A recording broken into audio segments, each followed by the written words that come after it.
Thank you very much for coming. I'm so glad to have such a great turnout. And I know it's a very busy month. We have holiday season approaching, and Thursday is a busy day in general. So thank you so much for joining us here and for your interest in our program. I'm especially happy to see our students here, dental students and future dental students. Uh, Juliana and Benjamin, congratulations on your acceptances. We look forward to hearing a lot from you in the future. We have very high hopes for you. And thank you so much for Columbia and NYU students for joining us here today and for all your wonderful work. And we also hope that you will join forces with RADA and Alpha Omega on all the great causes that we participate in. Where are Columbia and NYU students? It's Columbia, and I guess NYU is getting coffee. Here they are. Here we are. Hi.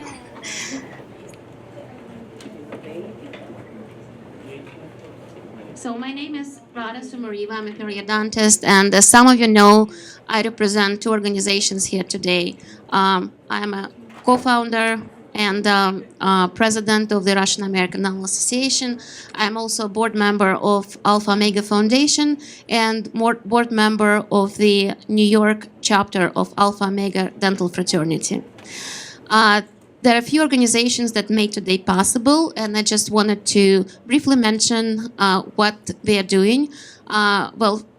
First, Russian American Dental Association. We are 501c3 nonprofit organization, and we function as a professional society, organizing various kinds of continuing education activities, as well as have community projects. And our two major community projects are oral cancer smoking cessation, where Dr. Gwen Brown is sharing generously her expertise and leading the screenings. This project also has a very exciting and very popular kids branch. We have annual anti-smoking art contests and young musicians for Smoke-Free Planet movement. We would love to see you at some of our events, not hoping for all, but at least at some. And we would love for you to spread the word about all the exciting stuff we are doing. Another great project we have is Special Care for Special Needs, which raises awareness of the special needs community challenges and also helps overcome these challenges. And one of the projects that we partner with Alpha Omega as part of this is Building Bridges Conference. Our second annual Building Bridges Conference just took place 2 weeks ago, and it was amazingly successful. And we are growing, and we are really looking forward to the third one next year. And again, if you have any interest in helping us putting together the conference or helping with raising awareness of special needs community challenges, please contact us. You know how to find us. Alpha Omega is well represented here in the room and here on stage by Gail Shupak. Gail Shupak is an orthodontist, and she is international secretary of the Alpha Omega International Dental Fraternity, as well as a treasurer of the New York Alpha Omega chapter. She will talk more about Alpha Omega is the oldest international dental fraternity in the world, and I don't want to spend much time about on all the great causes that it supports and all of the great deeds that it participates in. But Gail is going to give a brief overview just after me on that. Another organization the organization that brought us here today is Blue Card. The mission of the Blue Card is to provide direct financial assistance to needy Holocaust survivors. The Blue Card is the only organization in the United States with the sole mission of aiding Holocaust survivors, which provides financial assistance on a monthly basis as well as for emergencies, such as medical and dental care. As part of the White House call to action to provide pro bono dentistry to Holocaust survivors, the Blue Card actually joined forces with Alpha Omega and Henry Schein Cares Foundation to carry out this crucial need. You're going to hear more about Alpha Omega and Henry Schein Cares program today. Again, for those of you who are dentists and dental hygienists, we truly need more volunteers in New York. So please get in touch with us if you are interested in volunteering for this wonderful program. Jewish Federation of North America, thank you for sponsoring this event, launched this Center for Advancing Holocaust Survivor Care on the fall of 2015 to advance innovations in person-centered, trauma-informed supportive services for Holocaust survivors in the United States. The Blue Card, one of many agencies awarded a grant by the Jewish Federation of North America, has further partnered with the Alpha Omega to develop a sensitivity training model for dentists and medical professionals in the industry. And I'm pleased to welcome tonight's panelists, Dr. Eva Fogelman, Dr. Gwen Brown, Dr. Alan Finkelstein, and Dr. Maurice Sasson. While you're getting on stage, I wanted to pass the microphone to Gail Shupak, Alpha Omega Executive Board Member, International Secretary, and also New York Chapter Treasurer. And dear panelists, please join us on stage. Thank you, Rada. Bernice Edelstein, who is really the Executive Director of the Alpha Omega Holocaust Survivor Program, is unfortunately not feeling well today. So I'm actually stepping in for her. So I'm speaking on her behalf today, but also I'm speaking on behalf of Alpha Omega International Dental Fraternity. And if you're a dentist and you're here and you would like to join, we'd love to have you. And a lot of you were probably members when you were in dental school. Maybe you didn't know that there is a life after dental school as far as Alpha Omega. There is, and we're international. We're all over the world, very active in France, in England, South Africa. Even we have chapters in I was just going to say that. And there is our local chapter president, Whitney Mostafis, who I was just going to introduce. Stand up. So Whitney is an unbelievable president, and she has so many events happening locally, and we would love to have all of you join us. So I'm going to read what Bernice had written, if you would permit me, and then I'll introduce Dr. Fogelman. This is from her. Thank you, my friends and colleagues, for this opportunity to speak to you today. As many of you know, the Holocaust was the state-sponsored systematic persecution and annihilation of European Jewry by Nazi Germany and its collaborators between 1933 and 1945. Jews were the primary victims. 6 million were murdered. Roma and Sinti, also known as Gypsies, people with mental and physical disabilities, and Poles were also targeted for destruction or decimation for racial, ethnic, or national reasons. Millions more, including homosexuals, Jehovah's Witnesses, Soviet prisoners of war, and political dissidents, also suffered grievous oppression and death under Nazi Germany.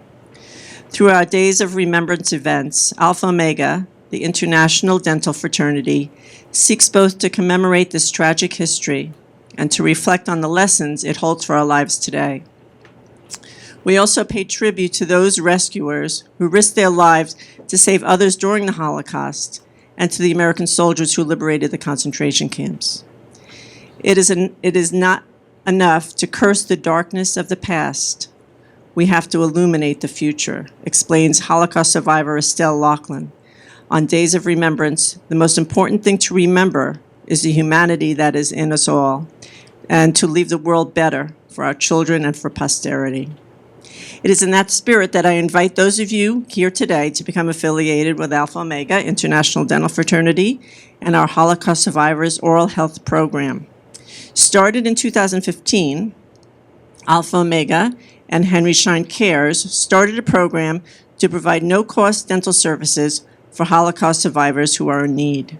Today, this program has provided dental services to over 500 economically vulnerable Holocaust survivors in 18 metropolitan cities throughout the United States and in Canada. Also, Canada has an incredible amount of Alpha Omegans, and they're very, very active there.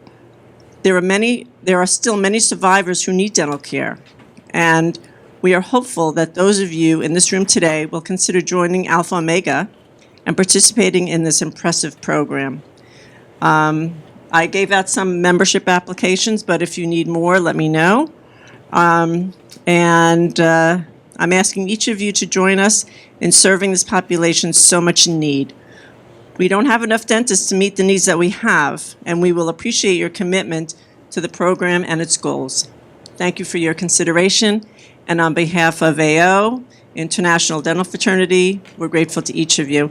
And Dr. Fogelman, oops, not you. There you are. Hello, Gwen. Dr. Fogelman is going to begin the evening. Yeah, so we actually want all of the speakers to introduce themselves first. Hi, I am a social psychologist and psychotherapist, author, and filmmaker, and you will soon find out how I fit in with people in the dental profession. I have been doing work related to the intergenerational transmission of trauma since about 1976. I started the first groups for children of survivors, the first conference for children of survivors that then led to a whole movement of second generation. I then helped organize the Hidden Child Foundation, which gave hidden children their identity. And also, I did a major research project on why non-Jews rescued Jews during the Holocaust, and started a foundation, which today is called Jewish Foundation for Righteous, where we were giving monthly stipends to, in its heyday, to more than 1,600 rescuers in 26 countries. I've written books. One of them is Conscience and Courage, Rescues of Jews During the Holocaust, and I wrote and co-produced a film that was on PBS called Breaking the Silence, The Generation After the Holocaust, and I'm working on a sequel. I am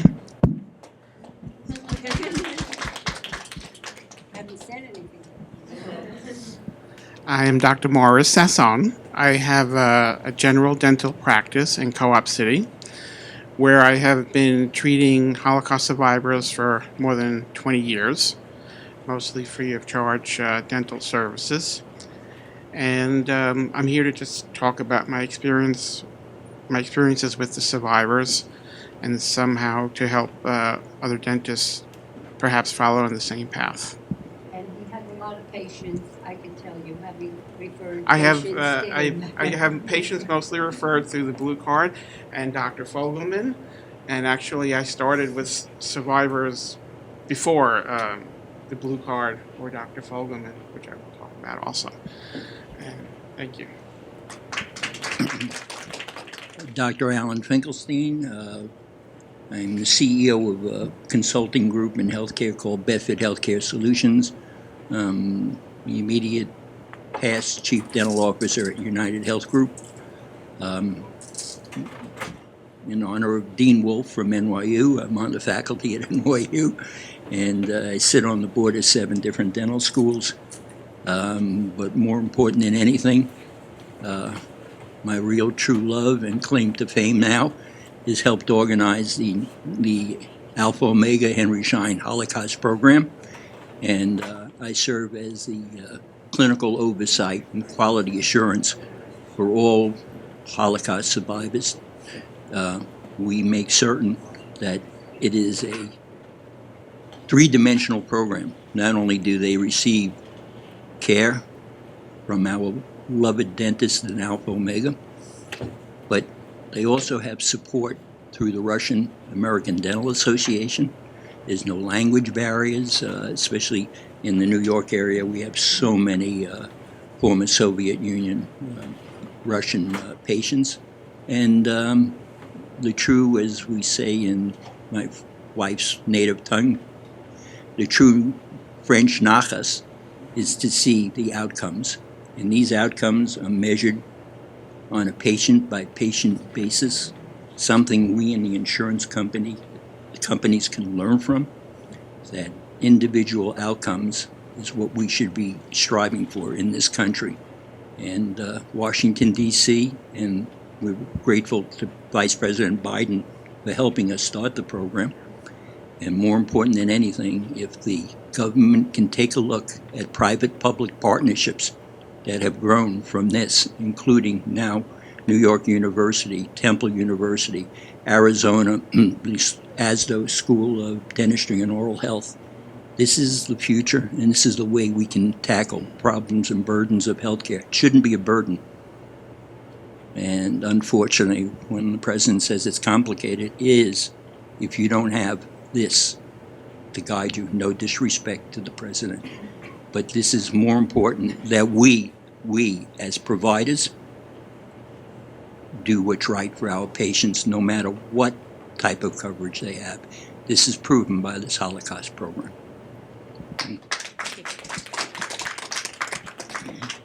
Good evening. I'm Dr. Gwen Cohen-Brown. I am an oral and maxillofacial pathologist. I have many of my colleagues, friends, former students here tonight, which is a pleasure to see that everyone has come together. I'm here representing the Russian American Dental Association, as I am president, or I have been working in charge of the director of the Smoking Cessation Project and Oral Cancer Foundation Project through them. I also would like to just say, if you open up your folders and I'm going to ask you to do this as a favor to me, my father worked with the Blue Card for many years, and this is his memoriam. So, yeah. And it's ironic, and I'm just saying that I had actually agreed to come and lecture here and received an email from Isabella. Where's Isabella? But hi, Isabella. Recently inviting my father to come tonight, and I had to tell her that he had passed away in January. So I'm actually not officially here representing the Blue Card, but I will represent him as well as I can. So it is something that is in our family, and we are very, very proud. I'm very proud, and my mother would be very happy. So thank you.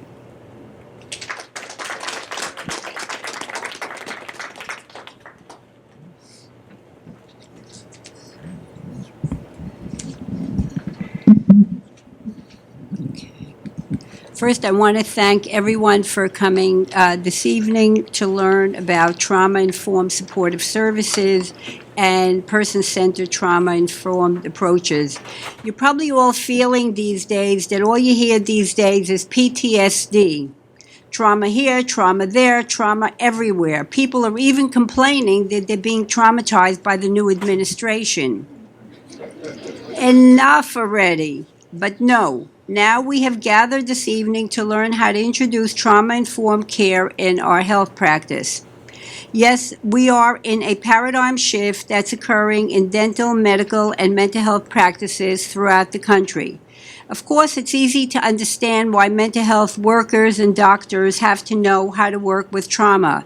But why dental providers? Why should you, dentists, dental hygienists, and assistants care? Patients open their mouth, and after taking x-rays, you're pulling teeth, filling a cavity, doing root canal or an implant. Let's face it, how many survivors will be sitting in your chair who had gold teeth extracted without anesthesia in the concentration camps, or were tortured like Laurence Olivier in Marathon Man tortures Dustin Hoffman using a low-speed, dull drill without having administered anesthesia? Dentists, like other medical professionals, have to care because they don't want to re-traumatize a survivor patient. Before I describe trauma-informed care, I'm going to focus on who are Holocaust survivors as a historically traumatized group. What makes them different from other historically traumatized patients we may have, like Vietnam, those from Vietnam, Cambodia, Darfur, Bosnia, Rwanda, African Americans, veterans, unfortunately, to name just a few. So who are Holocaust survivors? And the definition of who is a Holocaust survivor has changed over the years. In 1953, when the German government was giving reparations to Holocaust survivors, their definition was any Jew who was incarcerated in a ghetto or concentration camp for 18 months. So that has changed over the years, both in terms of what the German government gives reparations to and how individuals personally define themselves. So the broader definition today is anyone is considered a Holocaust survivor who lived under the Third Reich or German occupation from January 30th, 1933 to 1945. So that means that Jews who were living in Germany from when Hitler became the chancellor are considered Holocaust survivors. In Austria, we're talking about March of 1938 when the Germans invaded. So that we look at a Holocaust survivor is any from the year that their country was invaded by the Germans. And not only if they were in concentration camps or in ghettos, we're including people who escaped, people who had false identification papers, people who were children. It is interesting that the German government never gave reparations to children because they felt that children did not remember anything, and therefore if they didn't remember and they couldn't say where they were or where they were hidden or who they were hidden with, if they couldn't remember, then therefore they could not possibly be traumatized by the experience. And that too, by the way, has also changed in terms of the reparations. But there are still Holocaust survivors who, by this broader definition, who may not necessarily identify themselves as Holocaust survivors, even though they are living with the same traumas as those who do identify themselves. And so it becomes a problem when you're trying to figure out who is a Holocaust survivor, which I'll talk about a little later. There is a general fear, of course, going to dentists. Research shows that 1 in 7 Brits would rather endure a divorce than go to the dentist. I always wondered why that was so. Maybe they didn't have enough nitrous oxide. So if so many people are afraid of going to the dentist, why is this different for Holocaust survivors? For one, any sign of illness or weakness meant death or being executed. The natural setting of a dentist, standing over a patient in a chair, has many triggers for retraumatization. When a survivor is confined to a chair in a dentist's office, he or she loses control. When a dentist gives an order, open your mouth, and the dentist then says, wider, it feels like an order to stand as if one is standing in a roll call. Or you're not standing straight in line. Or Arbeit schneller, work faster. The white coat or another medical uniform is another trigger of associations from the past. So you get the idea in terms of what some of the triggers can be when you have a patient who is a Holocaust survivor. In other genocides, the doctors and dentists did not play as significant a role as it did in the Nazi Holocaust. We have to remember that it was the doctors who were responsible for the killing. Everybody here, I'm sure, has heard of Dr. Mengele. And we have many survivors who remember how they might have had to, pinch their cheeks red so they will look like they were healthy when they didn't feel well. Or they had other people propping them, or people telling them that they're, if it was a child who was 13, they would say, make sure you say you're 16 years old. Otherwise, you're going to go straight to the gas chamber. And so it was the doctors who were the killers. They felt that they were doing the morally correct thing because they were getting rid of people who were responsible for spreading diseases because they weren't clean, because they didn't wash themselves. And so doctors, Dr. Robert J. Lifton, who had interviewed doctors in the 1980s, said that he didn't, I think he interviewed some around 30 doctors. Not one of the doctors felt any guilt for the killing that they had done. And of course, you all know about the euthanasia program, where it was doctors who wrote, somebody died of pneumonia, somebody died of heart failure, as a way of getting rid of the mentally retarded, the physically deformed individuals. And so this is why, for Holocaust survivors, unlike some of the other historically traumatized individuals, it is the doctors and the dentists who can create a re-traumatization more than in the other genocides. So just like that, we all be on the same page. How is trauma defined? There is no universal definition of trauma.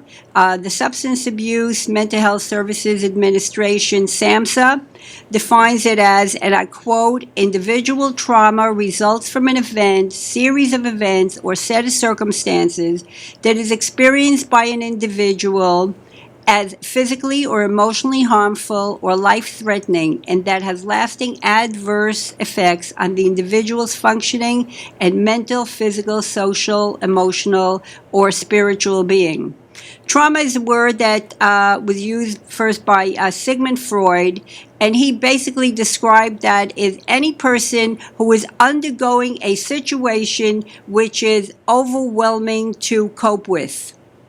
And in addition to the historical traumas, just to mention a few other traumas that are that we may want to think about as we're working with patients, which is experiencing or observing physical, sexual, or emotional abuse, childhood neglect, having a family member with a mental health or substance use disorder, experiencing or witnessing violence in the community or while serving in the military, poverty, and systematic discrimination.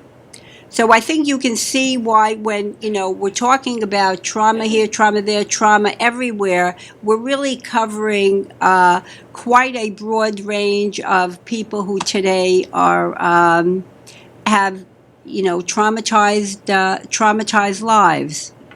Now that we have the background and of the population that some of us are already serving, some of us may want to serve, I would like to talk a little bit about the how healthcare workers can develop a trauma-informed care. Obviously, the first thing is awareness that traumatized patients may need special consideration. And of course, attending this workshop is a first step toward that awareness and the motivation to want to develop a trauma-informed approach to care.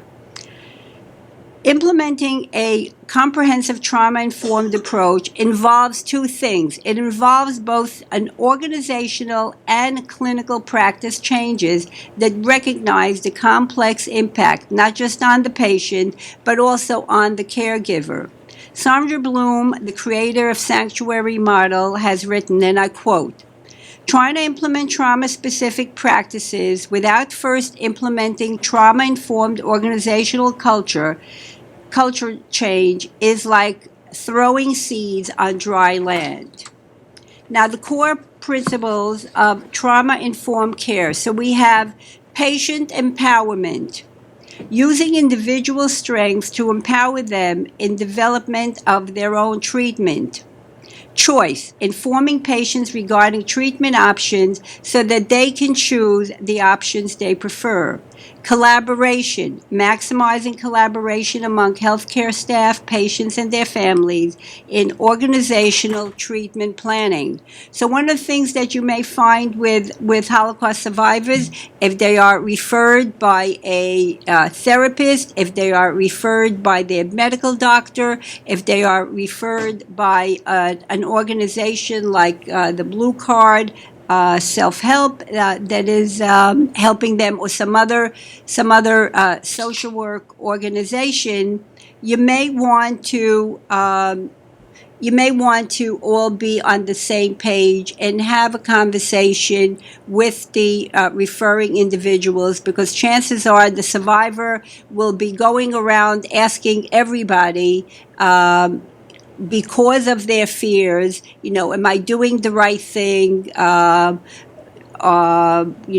What should I be doing? And so it is helpful to have consultation and collaborations with some of the other people involved with the survivor. And at times, obviously, it's if there is family, it may be a spouse or one of the children.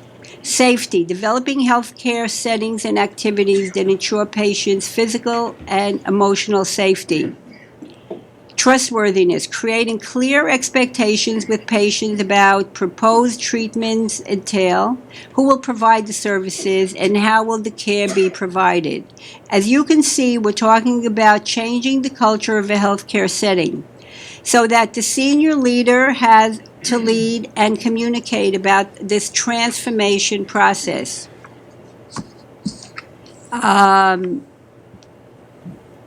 of the changes in the organization is, one is, as I mentioned,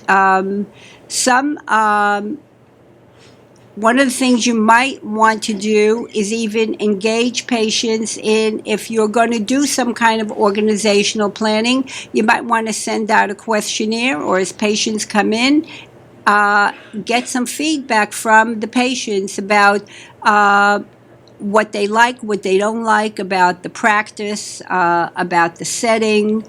And then training clinical as well as non-clinical staff members. For example, training the staff to greet people in a welcoming manner when they first walk into the building, which may help foster feelings of safety and acceptance. Initiate positive relationships. Now, I'm sure all of you know, but sometimes it is the secretary that ends up being more important as to whether a patient is going to come back or not come back, because they may have felt that the secretary was too rough with them, or didn't answer their question, or hung up the phone on them. Inadvertently, probably, but the patient felt the phone was hung up on them. So that, again, you want to get everybody in your practice involved in this new awareness and the sensitivity of the traumatized individual. Creating a safe environment. Again, I'm sure that's something you think about, not just for Holocaust survivors, but for all your patients, which is keeping the parking lot, the common places, bathroom, and exits well lit. Ensuring that people are not allowed to smoke, loiter, or congregate outside the entranceway. Monitoring who's coming in and out of a building. Keeping noise level quiet in the waiting room. Using welcoming language on all signature. Making sure patients have clear access to the door in the exam room and can easily exit. Okay, now what do we do in terms of the social and emotional environment? And again, I think this goes for everybody, which is the welcoming patients and ensuring that they feel respected and supported. So this is very important for Holocaust survivors who feel like victims. Some don't feel like survivors, they still feel like victims. And anything that sometimes said to them, they may feel that they may feel like they're being disrespected. Maybe they're speaking with an accent, and the secretary said, "What did you say?" In a way that, I don't speak a good enough English yet. Ensuring staff maintain healthy interpersonal boundaries and can manage conflict appropriately. And of course, when there is Holocaust survivors or anybody else who is anxious when they come to a dentist, one of the things that helps people ward off anxiety is getting angry. So they may say something, and a secretary may say something, and the survivor will start to yell and scream.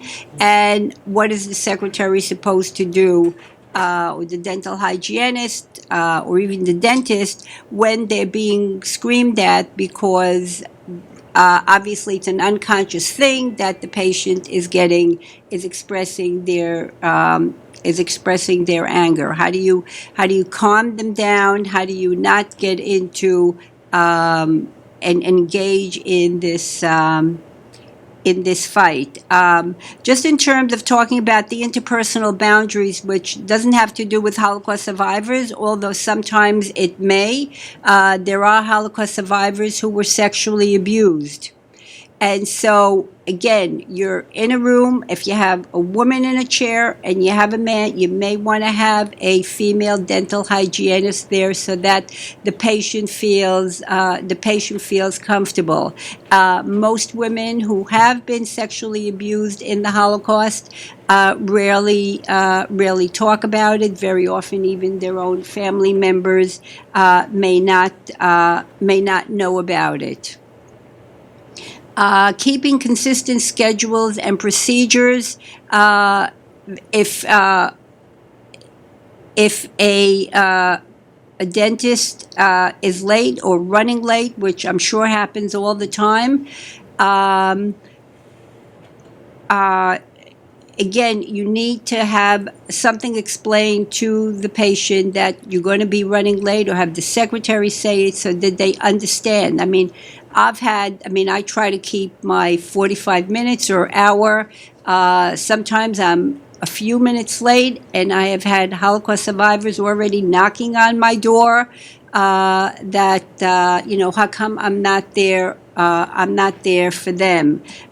This is very important, again, because most Holocaust survivors have been abandoned, whether they lost their parents, their siblings, their spouses, their children. And so when a healthcare worker is not there for them on time, it brings up for them feelings of abandonment.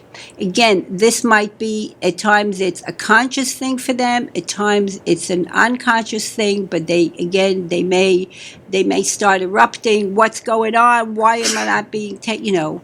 And that can create a whole raucous in the in the waiting room, so that even little things like that become triggers of the trauma that was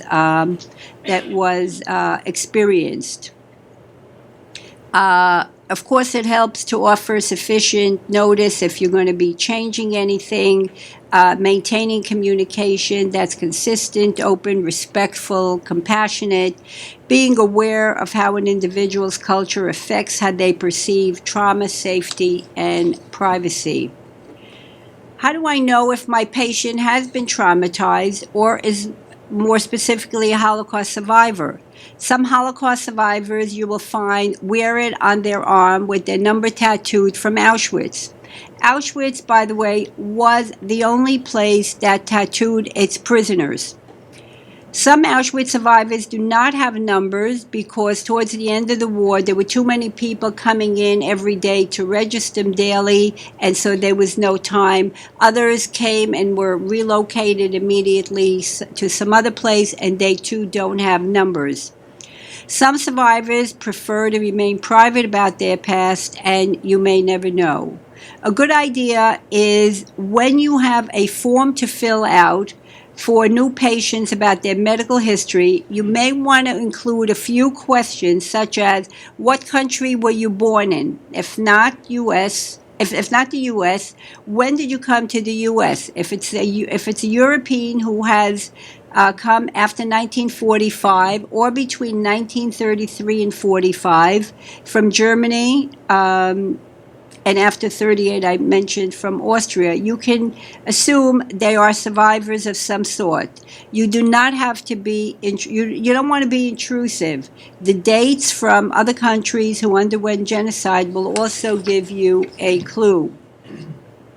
There are also trauma screening scores from questionnaires like ACE, and you can have the questions, you can have a question asking, are you a veteran of any war? If yes, which one?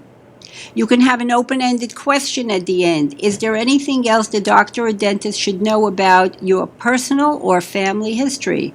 And leave a few blank lines for an answer. Now, one thing that we often don't think about, which is preventing secondary traumatic stress in the staff. You may want to begin by training staff to about awareness of secondary traumatic stress, offering opportunities for the staff to explore their own trauma histories, supporting reflective supervision, where worker meets with a supervisor to discuss how they feel about their interaction with the patients. You know, when you have a Holocaust survivor, and let's say they really irk you, but you feel, well, they're a Holocaust survivor, I can't possibly say anything. If it was, you know, somebody else, I'd be able to say, you know, keep quiet in the waiting room, or, you know. But, you know, you don't want to hurt the Holocaust survivor. How does that make the worker feel that they can't do what they're supposed to do? Or how does the secretary feel if the survivor is calling every day, can I talk to the doctor? Well, the doctor's seeing patients. And how do you keep your cool when the survivor is calling every day, you know, are my x-rays ready? Or when is my bridge going to be ready? At times, you may want to allow a mental health day off for some of your workers, or, you know, possibly suggest yoga, meditation. And when you hire people, you may want to ask them what it is they know about trauma-informed care. So as I had mentioned, involving, particularly with the Holocaust survivors, you don't want to tell them what you're going to do. You want to discuss with them what you plan on doing, how they feel about it. So sometimes you may need to spend a little extra time explaining things so that they feel that they too are somewhat in control. And as I mentioned earlier, engaging some of the referral sources and partnering with some of the organizations. At times, it's helpful for patients to know that their trauma may be the cause of some of the dental problems they're having.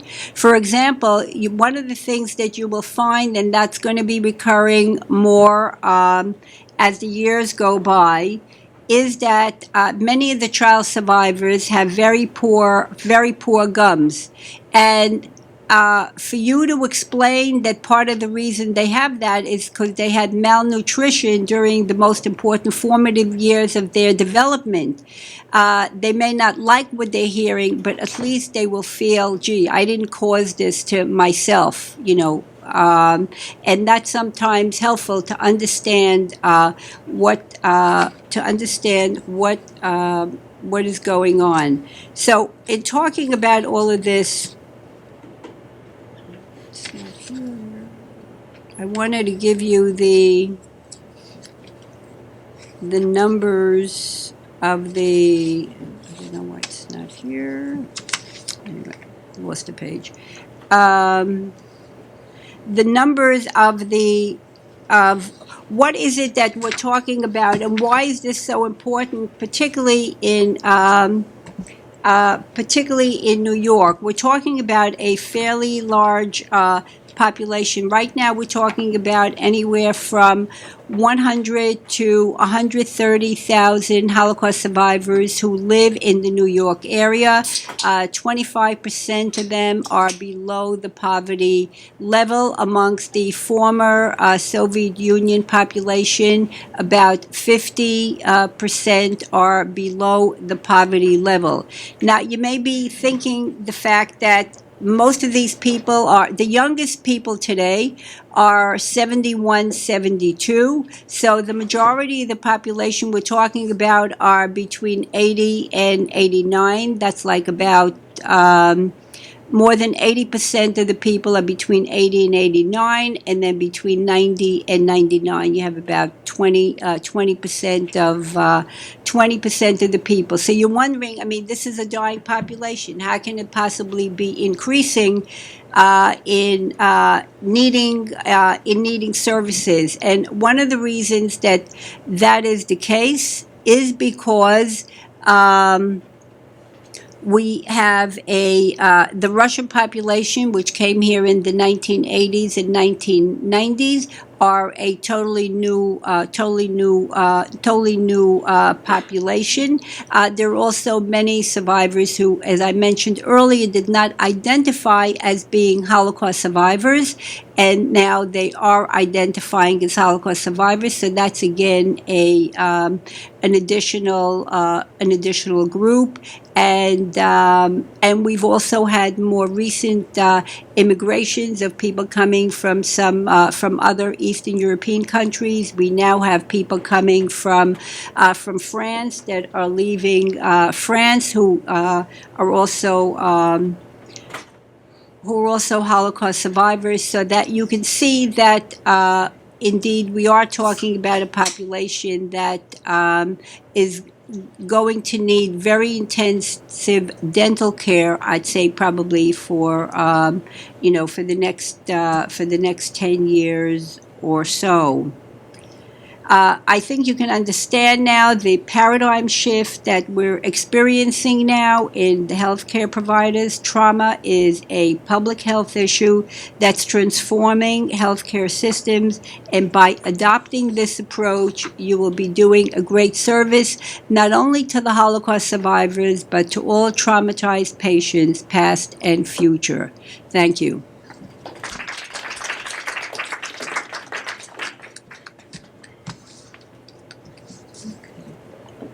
Okay, I think yeah.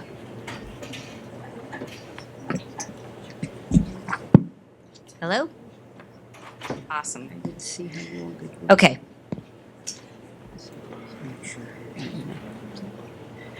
Thank you. I'm going to be. Can you guys hear me? Can you hear me? Am I loud enough? I can talk louder. No? Okay, awesome. So what we're going to do is go through some of the current trends in epidemiology and the diagnosis of oral cancer, as well as some information on smoking cessation. Dr. Rada Sumareva asked me to put together sort of an amalgamation of a few lectures that I do automatically, so that it's not one entire lecture, it is parts of lectures. So I am officially the director of RADA's Oral Cancer and Smoking Cessation Program. I'm also a full professor at New York City College of Technology. As I said before, I am an oral and maxillofacial pathologist. I believe that some of you have met me before. I thank you for coming. The RADA is the Russian American Dental Association. We were founded and incorporated in 2002. I've been working with them probably for about 15 years now. So the fact that I don't speak Russian is an embarrassment at this point in my life. I am learning. I'm using Duolingo. So what we're going to do is we're going to go through a few things. We're going to talk about some of the oral cancer screenings that we've had at the college. I'm going to talk a little bit about oral cancer. I am going to, if we have enough time, can somebody tell me how I'm doing on time? Okay, I'd appreciate that because I don't want to go over. And if we have enough time, I do have a video that I'd like to show as well. So this is one of our basically our advertisements. This is the calendar event for April, May, and June. This was from 2012. We have been meeting annually to do these free oral cancer screenings all over the tri-state area. Probably I've been involved in it since about 2005. They have been written up in Russian newspapers as well, and we are very actively reaching out to the community, to the Russian-speaking community, as well as to anybody who is interested. These are not only for Russian-speaking patients. This is for anybody who is interested. Many of you may have seen, this was from a few years ago, this was from the American Dental Association. It said, you thought oral cancer was just an older man's disease, but it is not. Oral cancer is actually rising in women, it is rising in young people, it is rising in non-smokers. Part of the reason we're seeing a change in the demographics is to some degree HPV or human papillomavirus infection, which is changing how we do see things. And for those of you who are not clinicians, it is a clinical lecture, and I apologize. I know I do a lot of these during meal times. I'm used to it, and I apologize for everyone else. Okay, so let's just talk about some basic oral cancer statistics. There are 30,000 new cases of oral cancer in the United States annually. This has not changed in the last 10 years. Okay, and what we have found is that it's a slightly different demographic, so that we are having a little bit younger patients, some fewer older patients. We're having more women than men. There are a lot of social reasons. There are a lot of economic reasons. We're definitely seeing approximately the same number of new cases of oral cancer annually. Of the oral cancer, squamous cell carcinoma is the most common type of oral cancer. We can see melanoma intraorally. We can see perioral lesions. We can see a salivary gland pathology as well. We can certainly see things like melanoma in the perioral skin. One thing that is really interesting is that the 5-year survival rate has remained at 50% for the last 50 years. Think about that. Our 5-year survival rate is awful, and part of the reason that it is so bad is that, well, there's two reasons. One is that for those people who are not going to dentists, for people who are going to physicians, and for the physicians in the audience, I apologize, but how many of you have gone to a physician where they've gone basically from the lips to the pharynx and they haven't looked at anything in between, and they're just basically going right back, and they're not really doing a thorough oral exam? The other issue is that the intraoral carcinomas that we're seeing, especially the later stage ones, are really going to be seen at the base of the tongue, floor of the mouth, right where the two meet. And if any of you who have liquid in front of you, you can demonstrate this for yourself. If you take a sip of something to drink, the water or alcohol will pool in the floor of the mouth, and where it pools, it desiccates the tissue. So it's going to wind up drying out the tissue, allowing for more carcinogens to sit there. And when you're drinking liquids, the pool of alcohol in this case is going to be right at the base of the tongue, floor of the mouth, so that it's something that we're really still seeing. So how many people, when they're doing their oral exam, intraoral exams, are really wrapping the tongue up in gauze, taking the tongue and literally trying to remove it from the person's mouth in a very kind and gentle way?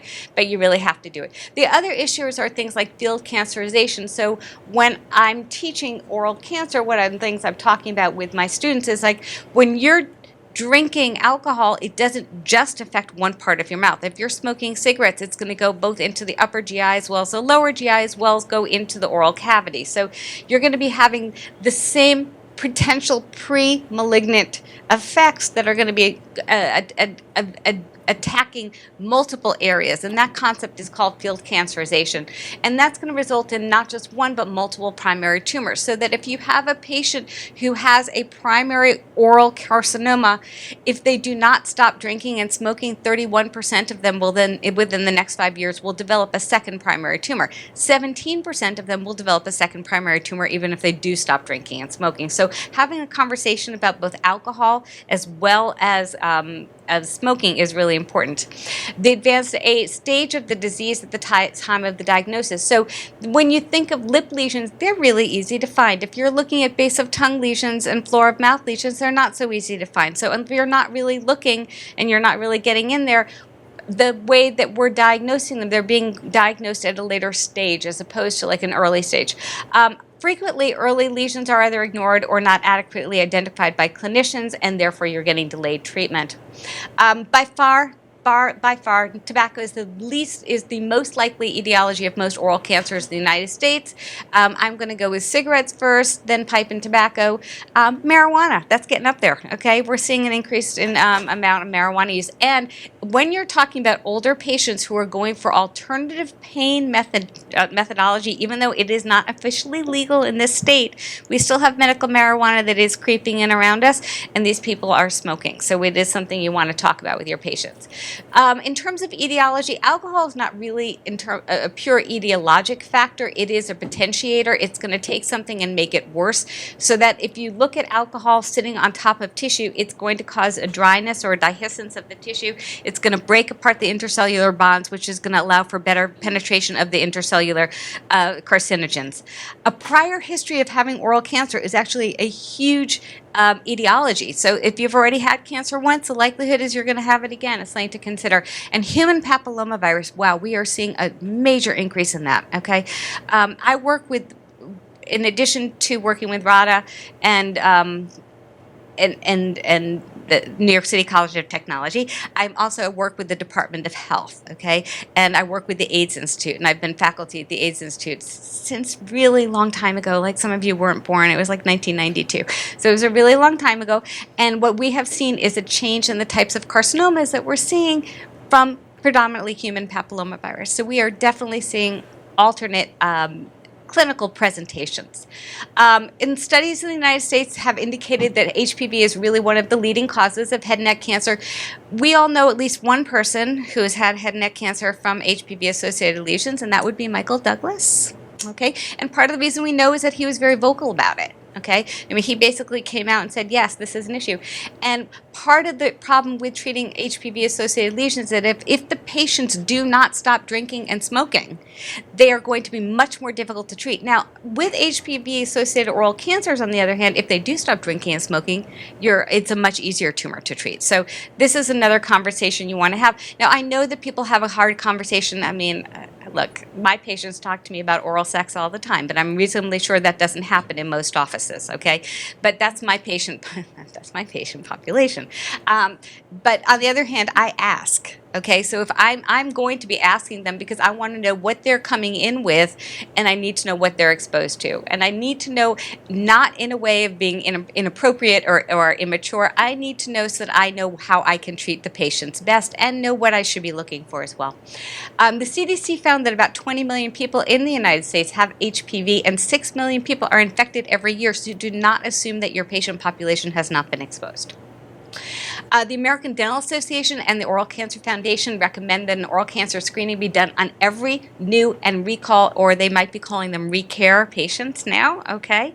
The goal of Healthy People 2000, 2010, and 2020 were, at minimum, to get 20% of the patients in this country to have oral cancer screenings annually. This has not been met. Do you want to know how pathetic that is? In the Healthy People 2020, which is what we're going for right now, do you know what they're looking for to have as their ultimate high-end goal? 20% of the patient population, which means that 80% of people in this country are not having oral cancer screening annually.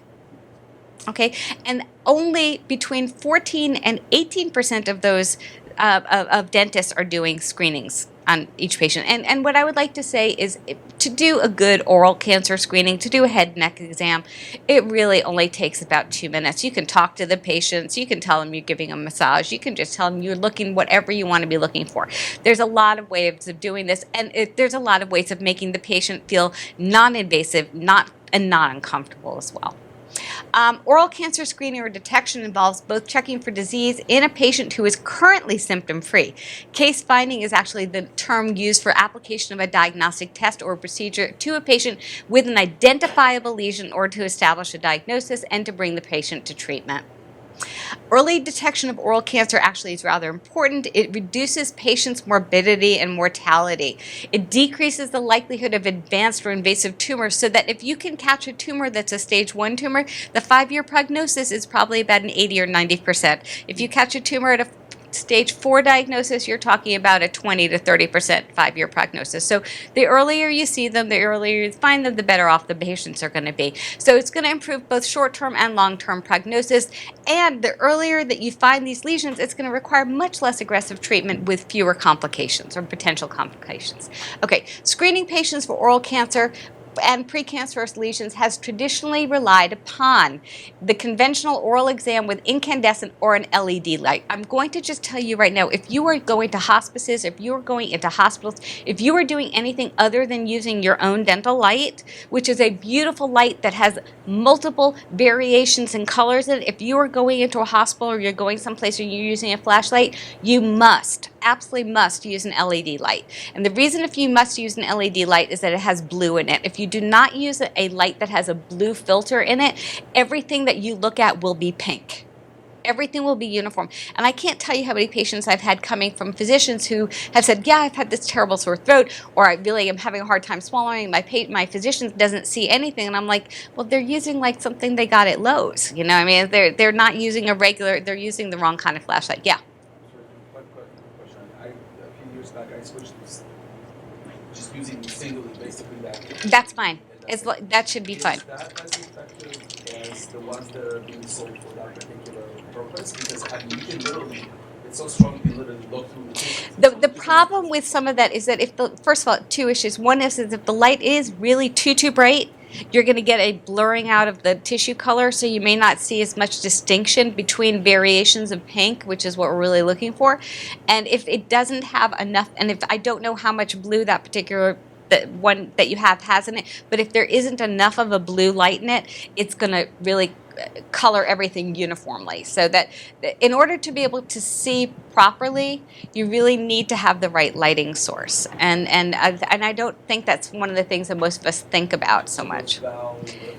Valscope or whatever. I'll get to, the Valscope. The Valscope, is that something that? Yes and no. And okay, and I'm going to talk a little bit so I do have a little bit later on about emerging medical technologies, which I'm not 100% a huge fan on, but we'll get to that in a minute. I mean, and I hope I don't offend anybody in this audience. I probably will. Somebody's going to throw things at me, and I apologize in advance. Okay.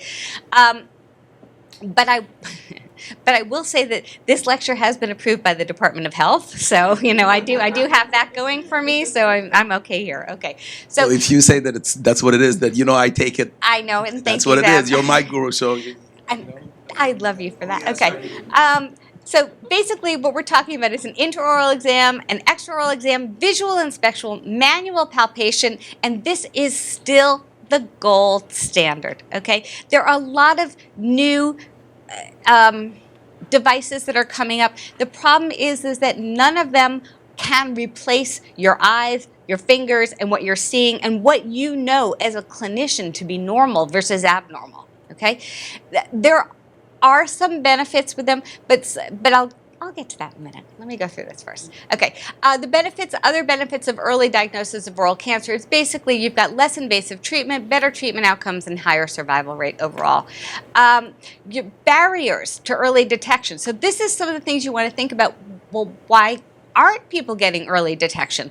Well, it's asymptomatic. You know how they always call cancer the silent killer? It's called the silent killer because it doesn't hurt. It doesn't hurt until it's gotten involved into the lymph nodes. Once the lymph nodes have gotten involved or you start seeing an inflammatory response, then you're going to start getting pain, but it's not going to be pain from the tumor. The reason that tumors do not cause pain is that they infiltrate the peripheral neural setting so that you're actually killing the peripheral nerves. Therefore, they're not transmitting pain. Okay, so the way you start getting pain is once you start getting an infection or the tumor gets quite big. Barriers to early detection, malpractice. People are not doing this regularly. And by the way, you are responsible. You are responsible for doing an oral cancer screening. I would personally, on a personal level, I would recommend just including that as a note. When you are writing your progress notes or whatever it is that you performed an oral cancer screening, just write OCS so everybody knows what it means. Or actually, everybody doesn't know what it means, so if you do use letters in place of words, someplace in your office you have to have that sort of listed and printed, and so that everybody knows that if you come into your office that OCS means oral cancer screening. Just make yourself safe. Economics, people are not coming in because they don't have dental insurance, and there's a public unawareness of oral cancer. I mean, think about how often you see commercials on TV for almost esoteric malignancies on some level, things that are just things that we're not really seeing that often, and yet we're being bombarded for the medications all the time. People do not really understand that oral cancer is an issue. They know that breast cancer exists, they know that prostate cancer exists, but if people say mouth cancer, they don't think, they're like, that's teeth. What are you talking about? You know. Okay, so increasing public awareness is basically going to be a combination of the dentist, the hygienist, the primary care physician, and the media. And in this beautiful Venn diagram, and here is where all the oral cancer screening is happening. Okay, so what have we been doing and what can we do? Oral cancer screening brochures are available. You can get them from the American Dental Association. You can get them from the Oral Cancer Foundation. Most of the time they're free and they will just send you as many as you want. Go to your annual international symposiums, professional networking like we're doing here, regular update on new diagnostic tools and treatment and modalities. And so one of the lectures that I've been giving, and I did not give this past year at the Greater New York, but I gave it the year before, was on emerging medical technologies.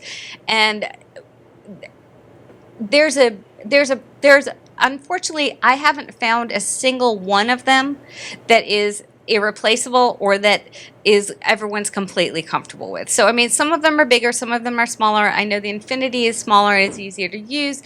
It doesn't always have the best transference between office for information. So there's definitely some data.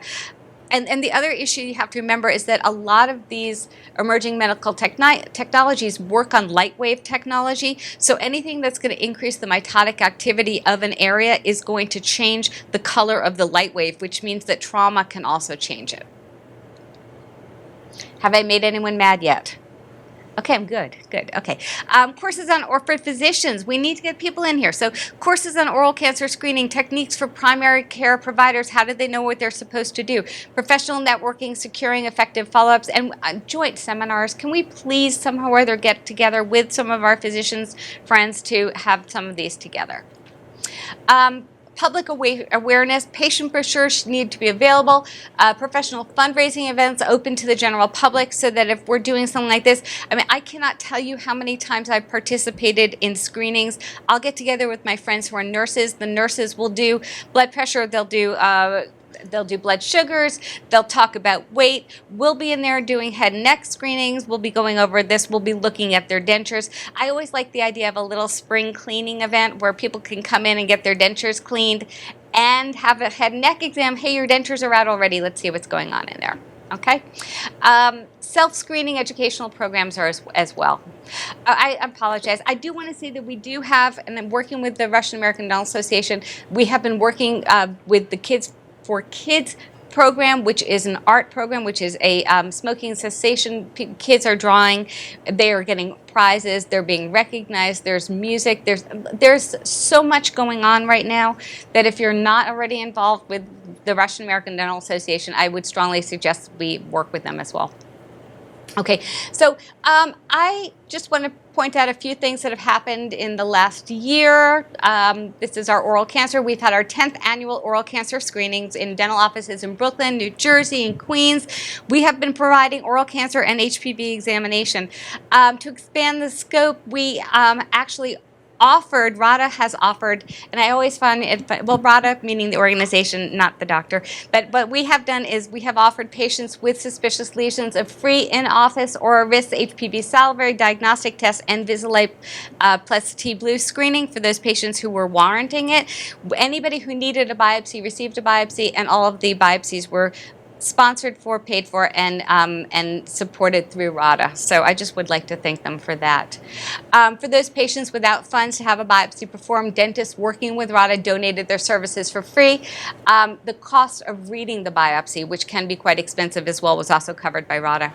As the director of the Oral Cancer Smoking Cessation Project, I've supervised the free oral cancer screenings over the past 10 years. Basically, what I would like to say about oral cancer screenings is that a head and neck intraoral, extraoral exam is still the standard of care. It is what the American Cancer Foundation is saying. It is what the Oral Cancer Foundation is saying. It is what the American Dental Association is saying. Use your hands. Use your fingers. Look and see what you can find. I mean, honestly, I can't tell you how many patients we find things. And as my dad, and I will just say this for my dad, for the last 30 years of his life was receiving holiday cards every year from patients whose lives he saved. And that's because he looked. Okay. I mean, it wasn't that I can't tell you if people are coming over to me and say, well, I've never seen anything. I was like, well, look. You got to look. I mean, you really have to look. And you can do this very effectively in a small amount of time. The emerging technologies right now are complementary and are not meant to replace a thorough visual and physical oral cancer exam. According to the NIH, there is no standard or routine screening test for oral cancer, and that a dentist, hygienist, or physician may be doing screenings for oral cancer, which is why everyone is taught how to do it. It's a matter of whether or not it is being done. During the intraoral exam, trained clinicians look for white, which are leukoplakia. Leukoplakia means, by definition, white patch, and red, which is erythroplakia, which is a red patch lesion to the mucous membranes, focusing attention on those areas that are most likely to be associated with the development of premalignant and cancerous lesions. So if everybody here who has water in front of them would just take a sip for me, we're doing an experiment. Just a little experiment. Small experiment. Where's it go?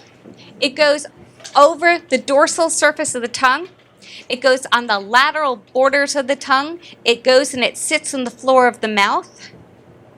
And for those patients who are alcoholics or have a high alcohol content on a daily basis, if you think of those are the areas that are constantly being touched by alcohol, those are the areas that have the highest incidence of oral cancer, and it's not a coincidence, okay? The soft palate as well. Okay, so again, visual exam is the most common method, and it is what we are recommending. There are other things. We're going to go through a few of them with toluidine blue, brush biopsy, and a fluorescent staining. Ooh, boy, lights. Can we get lights dark in here? Who wants to see really nice pictures? Yeah, okay. Okay, so let's look. And by the way, I would just like to say that every single picture that we're going to talk about, anything that we're going to see here is, sorry about those of you who are not clinicians, but everything that we're going to see is on patients that we found during our own oral cancer screening. So none of this is theoretical. This is all stuff that we found, okay? So this is a white lesion or a leukoplakic lesion with an ulceration on right underneath the tongue. This is a red lesion that did not go away. And again, on biopsy, these were found to be either malignant or premalignant lesions. Okay, I think, ignore this black box. Let's see if we can. Okay, so let me just tell you about the video we're going to watch for a second, because I have enough time. I'm doing good. I'm talking fast, right? Okay, good. Okay, so this is the deal.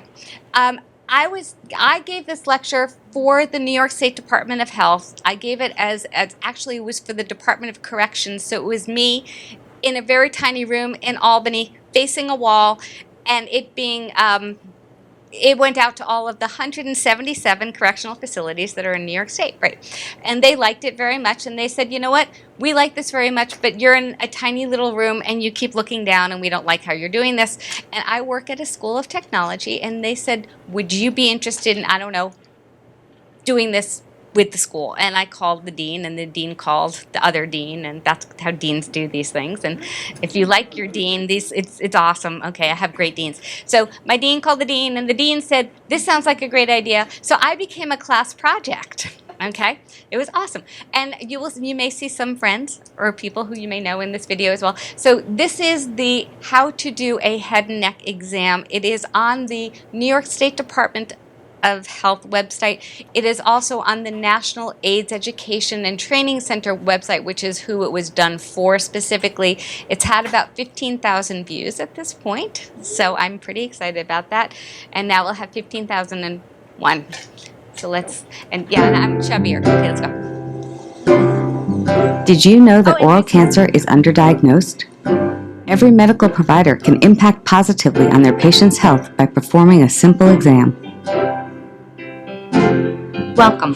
I'm Dr. Gwen Cohen-Brown, and I'm speaking to you from the Dental Hygiene Clinic at New York City College of Technology. Today we're going to review the proper way to do a head and neck exam and the rationale for doing so for your patients.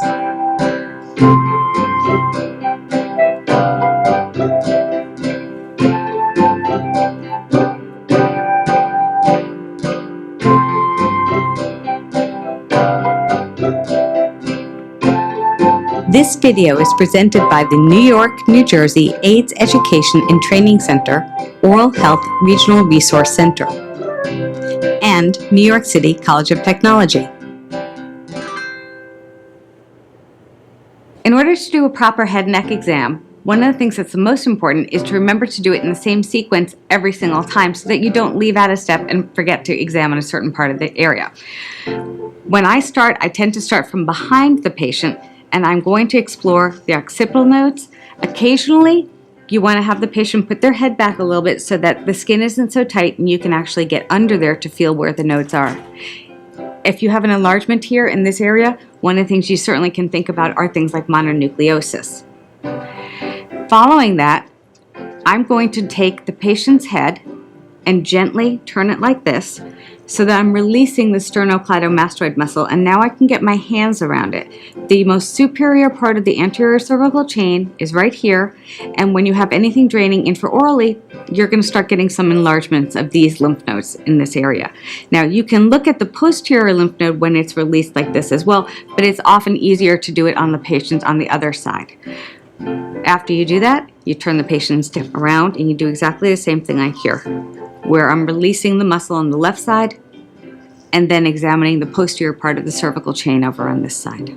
After this, I'm going to have the patient swallow, make sure everything is mobile, and then I go to the posterior part of the angle of the mandible, work my fingers down towards the apices of the front of the mandible, somewhat underneath in here as well, just to make sure things are mobile, and I'm going to wind up at the joint. Please open. There are two ways at least of taking care of the assessment of the joint.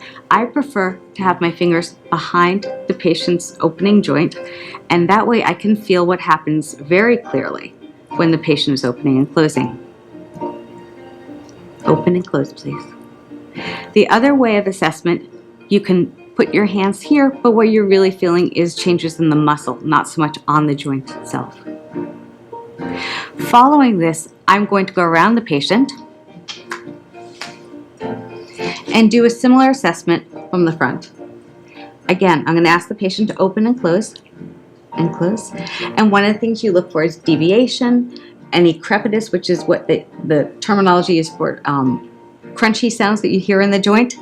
And essentially, if you do not have pain, there's no reason, even if you have crunching, to go in and have anything done to change your occlusion, to change your bite. Even a night guard might not be necessary. Following that, I'm going to go back down on the mandible, have the patient bite down really hard, feel the masseter muscle, go forward, and then we're going to start the intraoral component of the intraoral exam. You want to make sure you're doing everything exactly the same way every single time so you don't forget anything. And what we have here is the lips. On the bottom of the lip, inside the cheeks, what you have are minor salivary gland lobules. And you have around 700 to 1,000 minor salivary gland lobules, and any of them can be obstructed or broken or collapsed. So it is not an uncommon thing to see at all. Bite down, please. You can look at the teeth, make sure everything looks healthy, that there's nothing obvious decay, that the patient isn't missing any teeth. And then you're going to put your fingers in the vestibule and make sure everything feels smooth as well. Open, please. Following that, you're going to palpate the floor of the mouth. And the way you palpate the floor of the mouth is called bimanual palpation, because you're pushing up against something. If you were not pushing up against your fingers, you would not have a very good sense of what you're feeling because you're pushing through, and it's all soft tissue down here. At this point, I'm going to go get some gauze and a tongue depressor.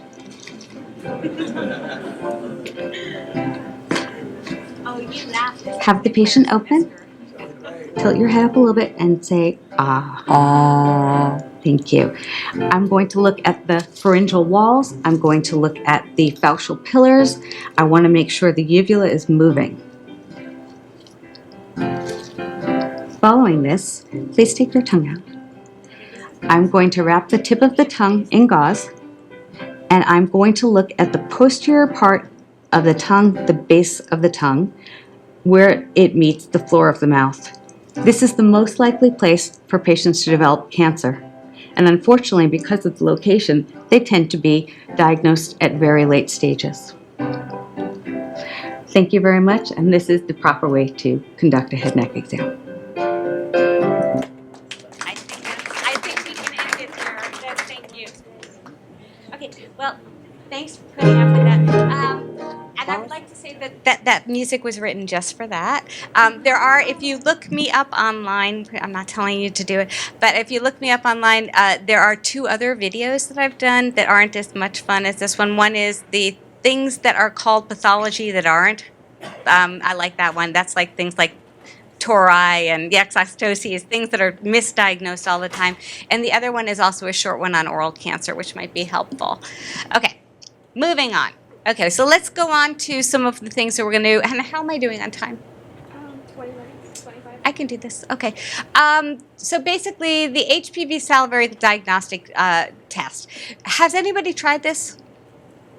Okay, so I think it's helpful. I think that the biggest issue that I'm having with this test right now is that if you're not looking at a specific lesion, you're getting a world of information, but it's not specific enough to any one place to watch it, so that the patients sometimes get a little bit panicky about whether, if they have especially HPV 16 or 18 or 11, something that's a worrisome HPV subtype, that if they are coming back with a positive for that, sometimes the patients don't know what they're supposed to do next. And I think that that is something that I've actually talked to the company about, and this is one of the issues.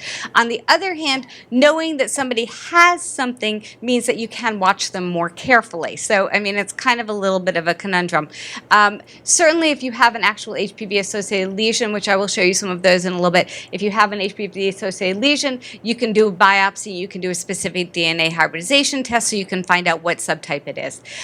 It's very, very easy to use. I have had many conversations with the people. I was not legal to do it in New York State for a while. I don't know if it is now still not legal in New York State, and I'm not entirely sure why. So if you're in New Jersey or Connecticut, you can do this. If you're in New York State, you cannot. It's a practice act. It's a practice act. There's a medical diagnosis, and New York State Practice Act prevents us from doing it. It's actually stopped us from utilizing it actively in our clinics in anything other than a research project. Right, and that's basically the same issue that we've had. And whenever I've done this with an oral cancer screening, it's been done in New Jersey, right? So thank you for that. I mean, it is a bit of a problem. And I will be honest with you, I'm not 100% sure of the overall efficacy of the fact that it's not being tied to a specific place in the patient's oral cavity, so that sometimes that just might cause more worry for the patient. On the other hand, if they know that they have it, it is something that they can continue to watch. But I would like to remind you all that HPV is cleared normally by the human body, so that even if somebody has an HPV-associated positive test, it may not remain that way. So at this point in time, I'm mentioning it because it exists. Okay. Diagnostic aids are still considered to be complementary. They're not meant to replace the conventional oral cancer screening, which is what we just saw, visual evaluation and manual palpation. And that what we're looking for, and this is what the problem is, an ideal diagnostic test should have a high sensitivity, which is the proportion of subject with the disease who test positive, and specificity, which is the proportion of the subjects without disease who test negative. So in other words, there's operator error issues, and there's some other error issues as well that come into place. But the tests themselves should be accurate, and the findings need to be reproducible. If the findings are not reproducible in between offices, we have a problem. Okay, so basically, ideally, the emerging medical technologies will assist the screenings of healthy patients for evidence of occult cancerous or precancerous changes in the mucosa, and the hope is that these diagnostic aids may be able to help identify early lesions that are not visible to the naked eye. I would just like to say at this point in time, nothing at this point is 100%, and that your best bet is still going to be something that's clinical. However, we're going to talk about them anyway. So it is crucial that clinicians are familiar with the available diagnostic aids, that you need to critically evaluate the actual diagnostic value of the different tools, know the advantages and limitations of each of the diagnostic aids, and know which of the diagnostic aids is best suitable or best suited for different clinical conditions. Basically, toluidine blue staining is the kind of blue staining that you will sometimes see when patients get, you'll see that with the Visalite. Some of the others will use the toluidine blue. The problem, and I will say the only problem I have with toluidine blue is that it may actually change some of the nuclear characteristics of cells that are in change already. So it is going to be picked up by cells that are having a higher turnover rate. Whether that means it's a higher turnover rate because of trauma or it's a higher turnover rate because the patient has a pre-malignant lesion, I don't know. I'm just telling you it happens. There are chemoluminescent light-based systems that are actually based on the physics of light wave technology, which you will see when you have different color waves bend. Tumor cells bend different color wave, light waves differently. Brush biopsy, CDX, is anybody still using this? Okay, I mean, I am not, then I can just, between all of us, they asked me to work for them, okay? And they were going to pay me like $5,000 an hour. I mean, it was just like crazy. I was just like, they were like, want to go, me on go. And I have a conscience. And I was just like, I can't do this because the problem I have with the brush biopsy is nothing if it's done correctly.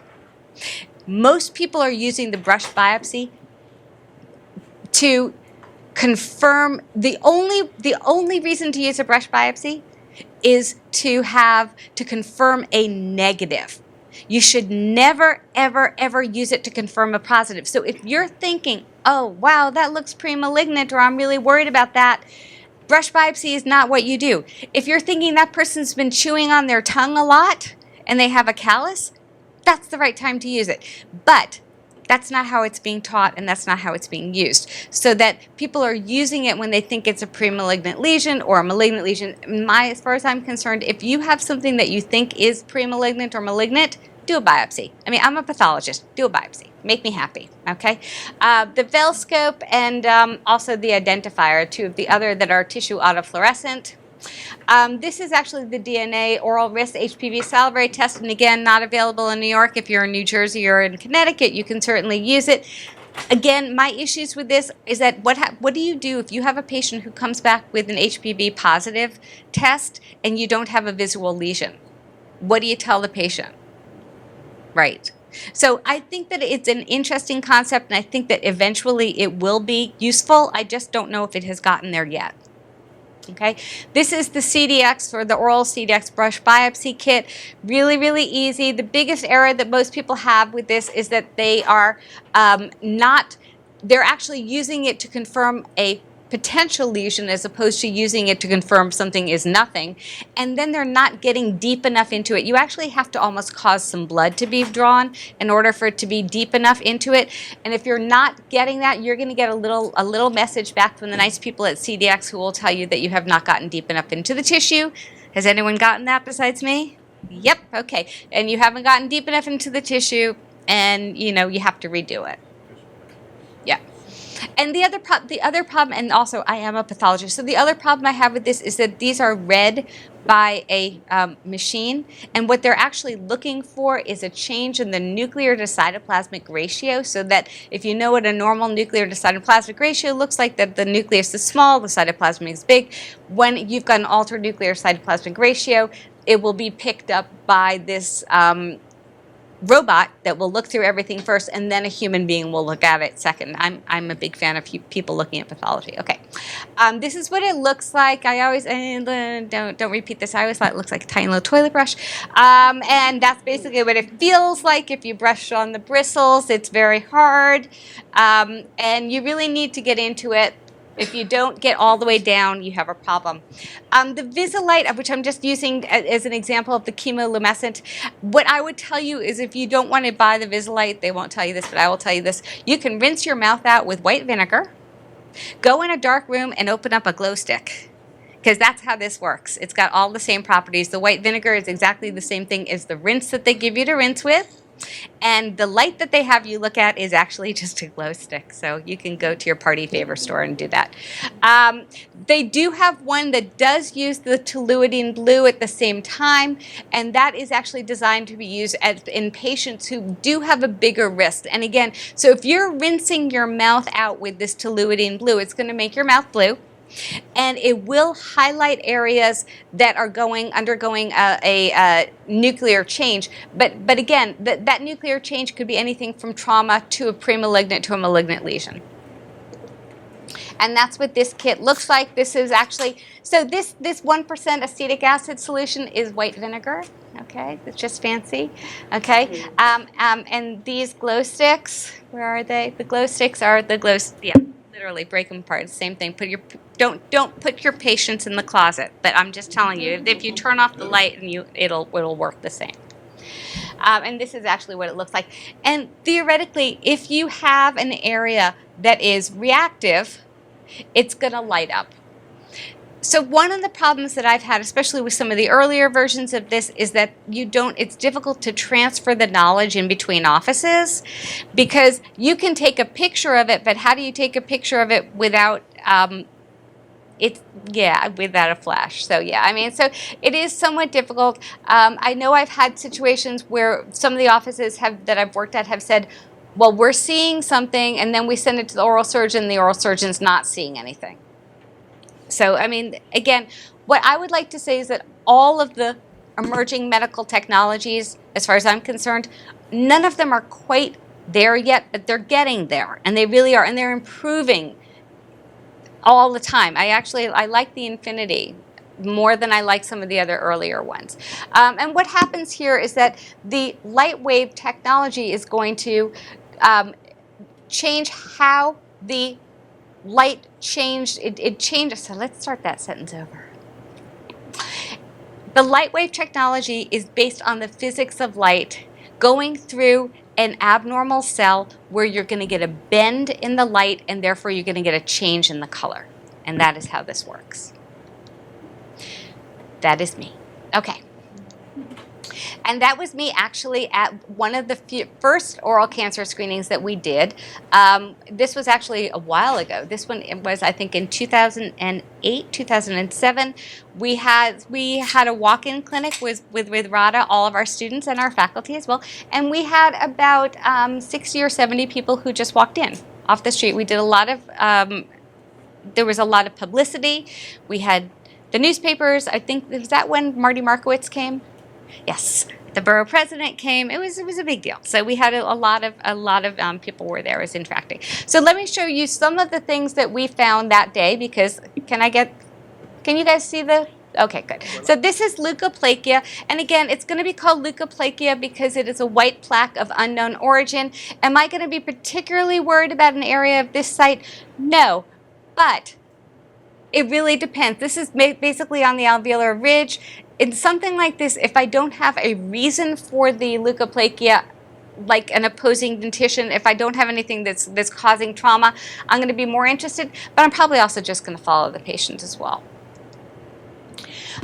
This is a patient who actually was a betel nut chewer, which we are actually seeing. I don't know if you guys are seeing it, but we are seeing a ton of it in where I am in Brooklyn.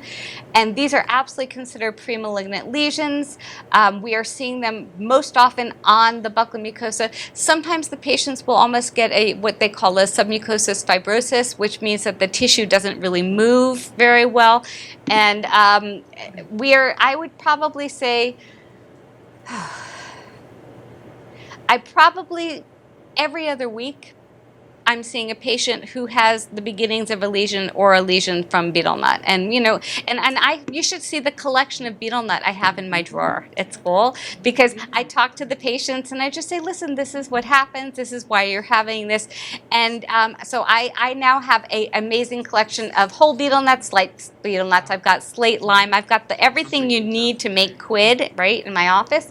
And I bring it into clinic and I will show it to the students. And the patients, most of the patients are like, don't get away. It is highly, highly addictive. It actually has the same stimulation as a mild cocaine, and the patients are chewing it from a very, very young age. Okay, this is a patient which with something I would call erythroplakia. This is actually the palate, the tongue. They have a denture base. Please do me a huge favor when you're doing your intraoral exams, take your patient's dentures out. I know that sounds crazy, but do it. And a lot of and when you're treating patients, if you're treating patients for yeast infections and things like that, I have a sneaky way of doing it. I'm just going to tell you, since this is not a common oral lesions lecture, but I'm just going to tell you. So when I have a patient who has a denture stomatitis, I will have the patient take the denture out of their mouth.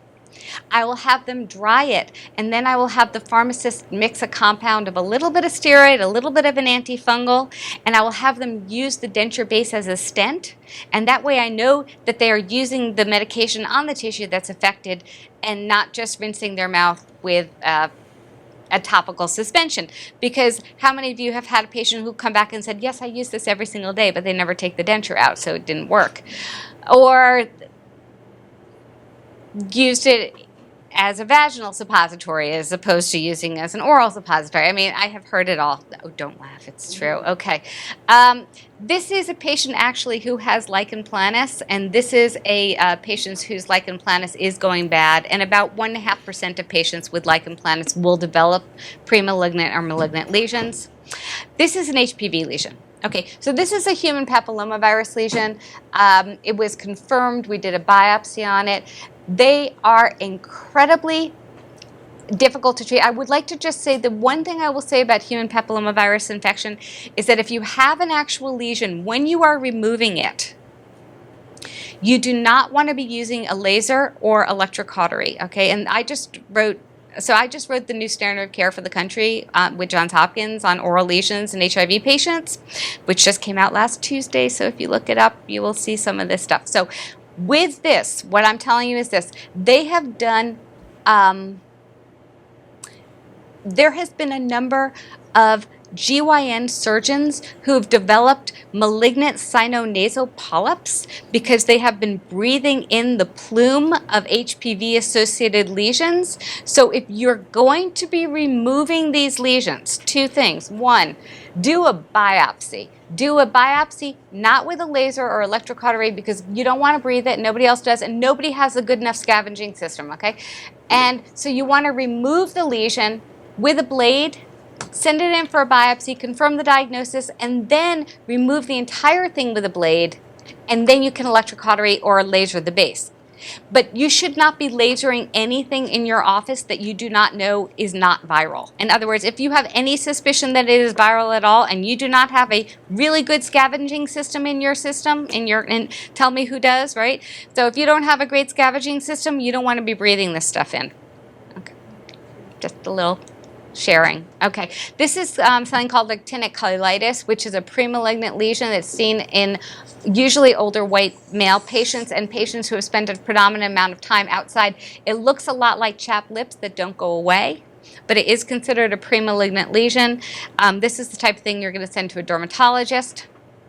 Patients with xerostomia, okay? I mean, one of the issues, I know this is not cancer, but I'm just throwing this in because patients with xerostomia are going to have a whole different set of complaints, and there are some new medications coming out.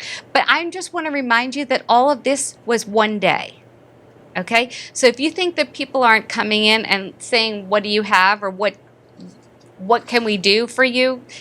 People are not being evaluated appropriately. This is also a patient with xerostomia, but this patient had a vitamin A deficiency as well, so they wound up going a different route. They wound up basically having pernicious anemia. So there is definitely something to be said here.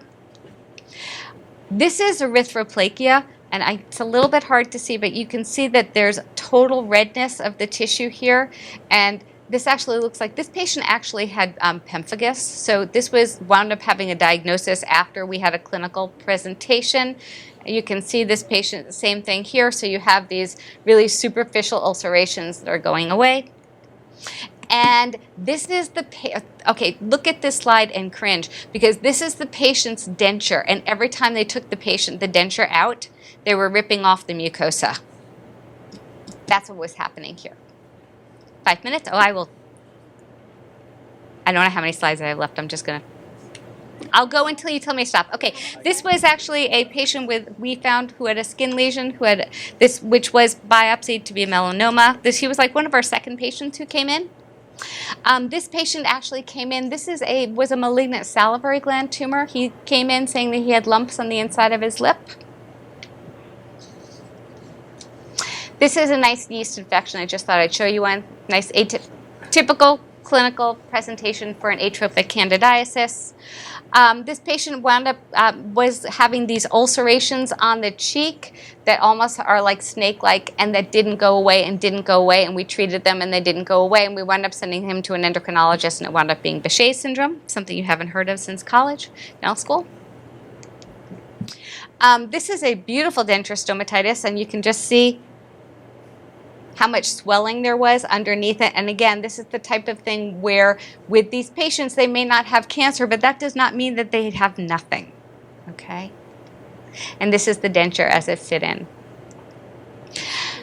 Okay, she didn't understand why we weren't going to treat her. This is shingles. Yeah, okay. So we do see patients, and actually in the last year, I've had a 24-year-old, a 22-year-old, a 9-year-old, and a 12-year-old with shingles. We are seeing a lot younger cases of patients with shingles. And I think a lot, why? No, but how is that not chickenpox then? I mean, as if it's not. It's a totally different reactivation of the virus. It's not the initial clinical presentation. Yeah. Okay.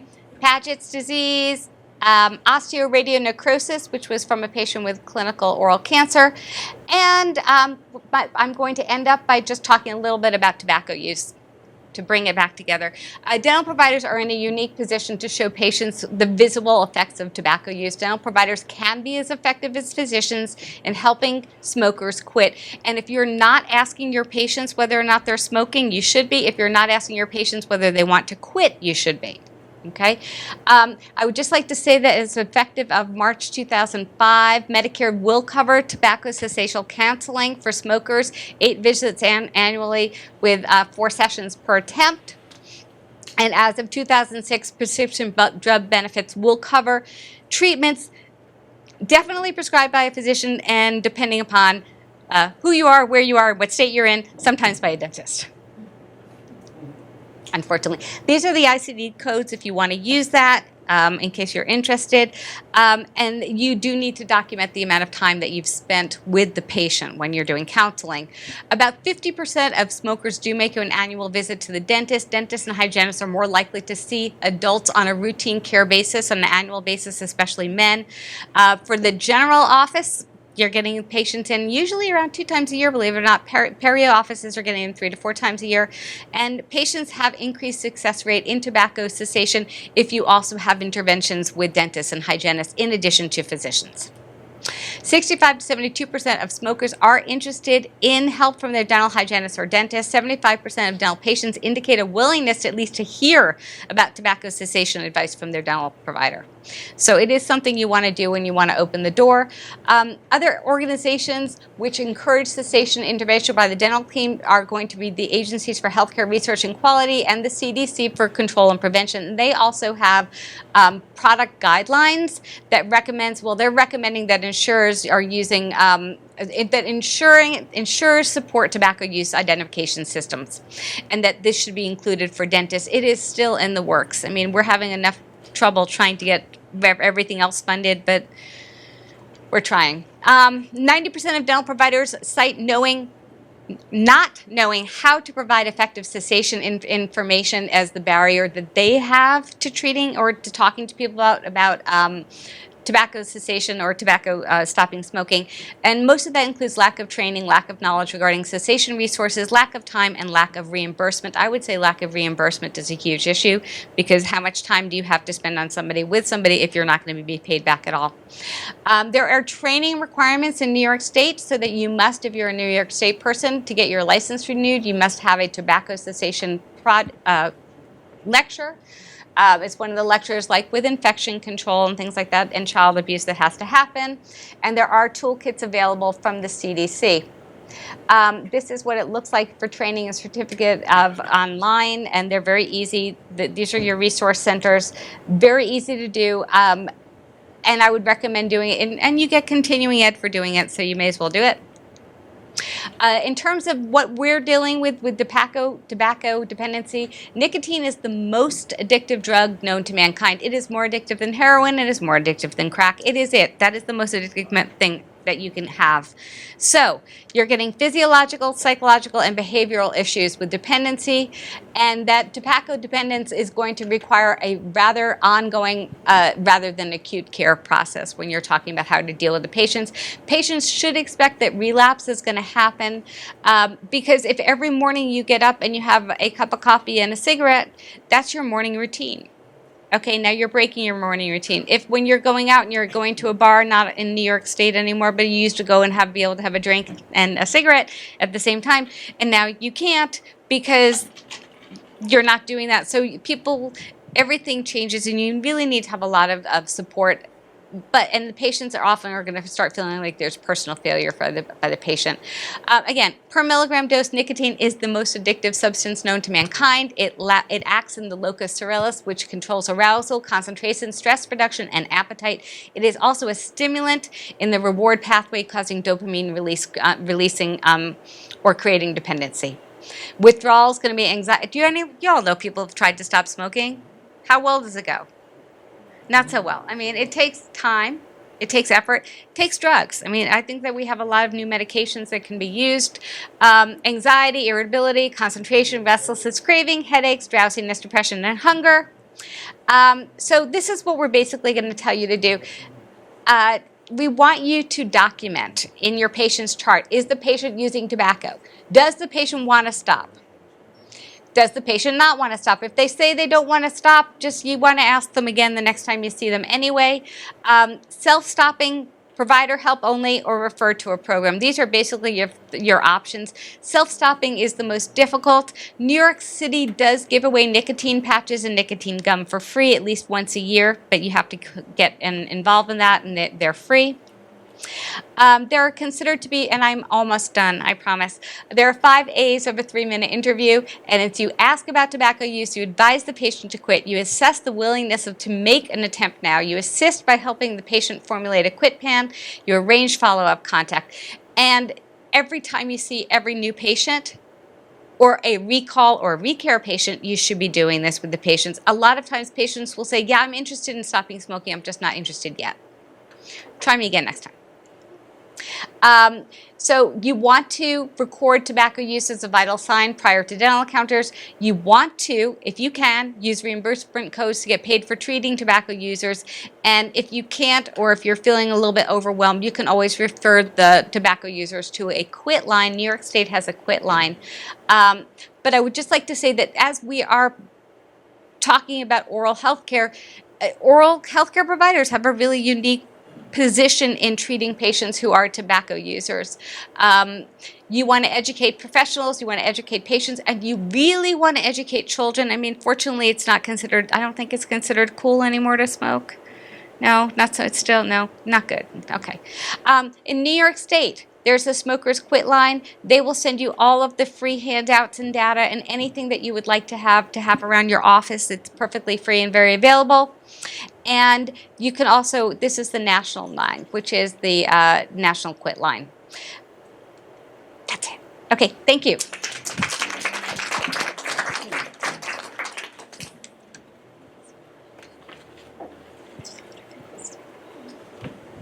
Oops, let me give this back to Dr. Finkelstein. Oh, I'm going to have to cue you.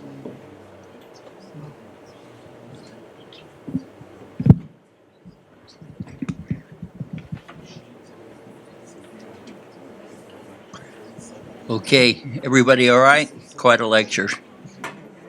Let me start because the evening's starting to get late. Subject matter is really retooling dental health for the Holocaust survivor.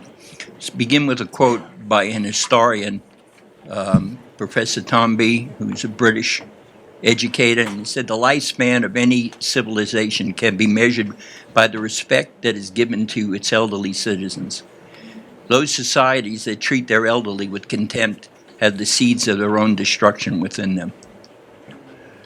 So some of the objects here, we want to engage everyone in the room. That would be physicians, dentists, nurse practitioners, physician assistants, medical students, dental students, nurses, and other healthcare professionals to enhance the value, quality, and affordability objectives for the geriatric healthcare of the Holocaust survivor, to reduce the morbidity, mortality of the geriatric population by creating a paradigm shift.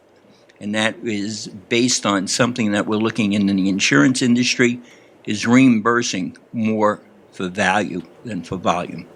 And that's the major shift. The Medicaid program in New York State has now shifted its emphasis to the insurers, the managed care organization, based on their outcomes, so that you will no longer be directed at a fee schedule procedure reimbursement. And this is where the creativity is going to take effect.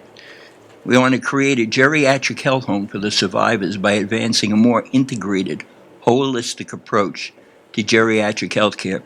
I kind of like to call it disruptive dental innovation, stealing it from Clay Christensen up in Harvard. We're not doing the right thing. And I see a smile from NYU. And we have to stop reimbursing per surface. We have to stop reimbursing to be a mechanic of the oral cavity and start treating oral disease the way it should be and was so perfectly introduced in the prior lecture. So basically what we're looking at is a two-dimensional overlay to create a dental home. This is so kind of sexy, dental home, medical home, but it should be a patient-centered geriatric health home, a health home, not a dental home, not a medical home, not siloed. And above all, the way we're going to drive that is one way. We're going to drive it through behavioral management. Dr. Boldman, you definitely will need your help to change the way we as practitioners practice dentistry today.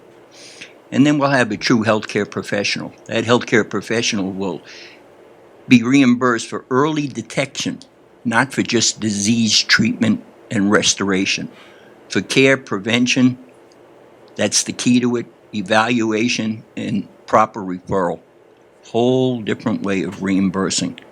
And believe it or not, my biggest headache in insurance is not reimbursing for this, is fraud and abuse. Put that behind your mind, is fraud and abuse.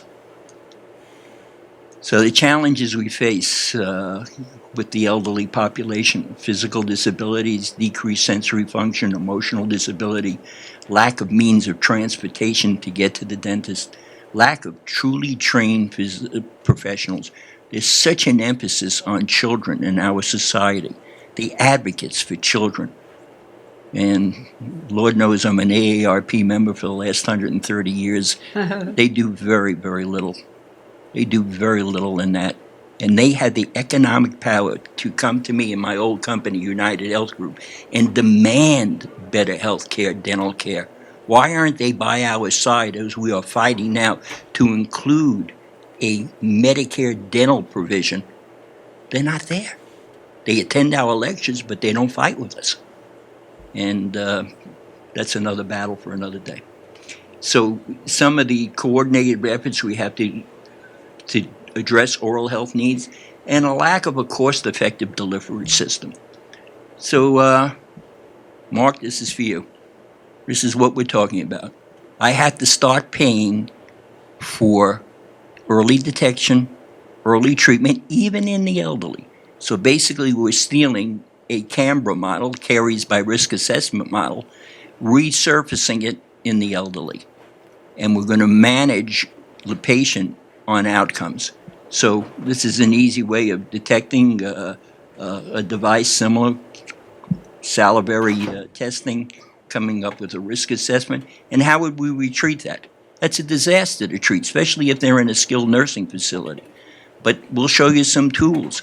Maybe it's time to think that we reimburse for non-surgical dentistry, non-invasive dentistry, palliative dentistry, see how the patient turns around their behavioral management, and then start with restorations. Instead, in my capacity today, I get implants for every part of the oral cavity. Okay, soon they're going to put it on the uveal, and I'm not joking. The dentists have lost control with the advent of the implant. It's abused beyond belief, and they don't realize what they do. Reason being, it's a financial driver. Strictly one reason. They don't even treatment plan properly to do that. And by putting in that implant, they have limited how you can treatment plan in the future. You have put a barricade in that mouth, and the patient isn't ready to receive that implant until you've gotten them under oral systemic control.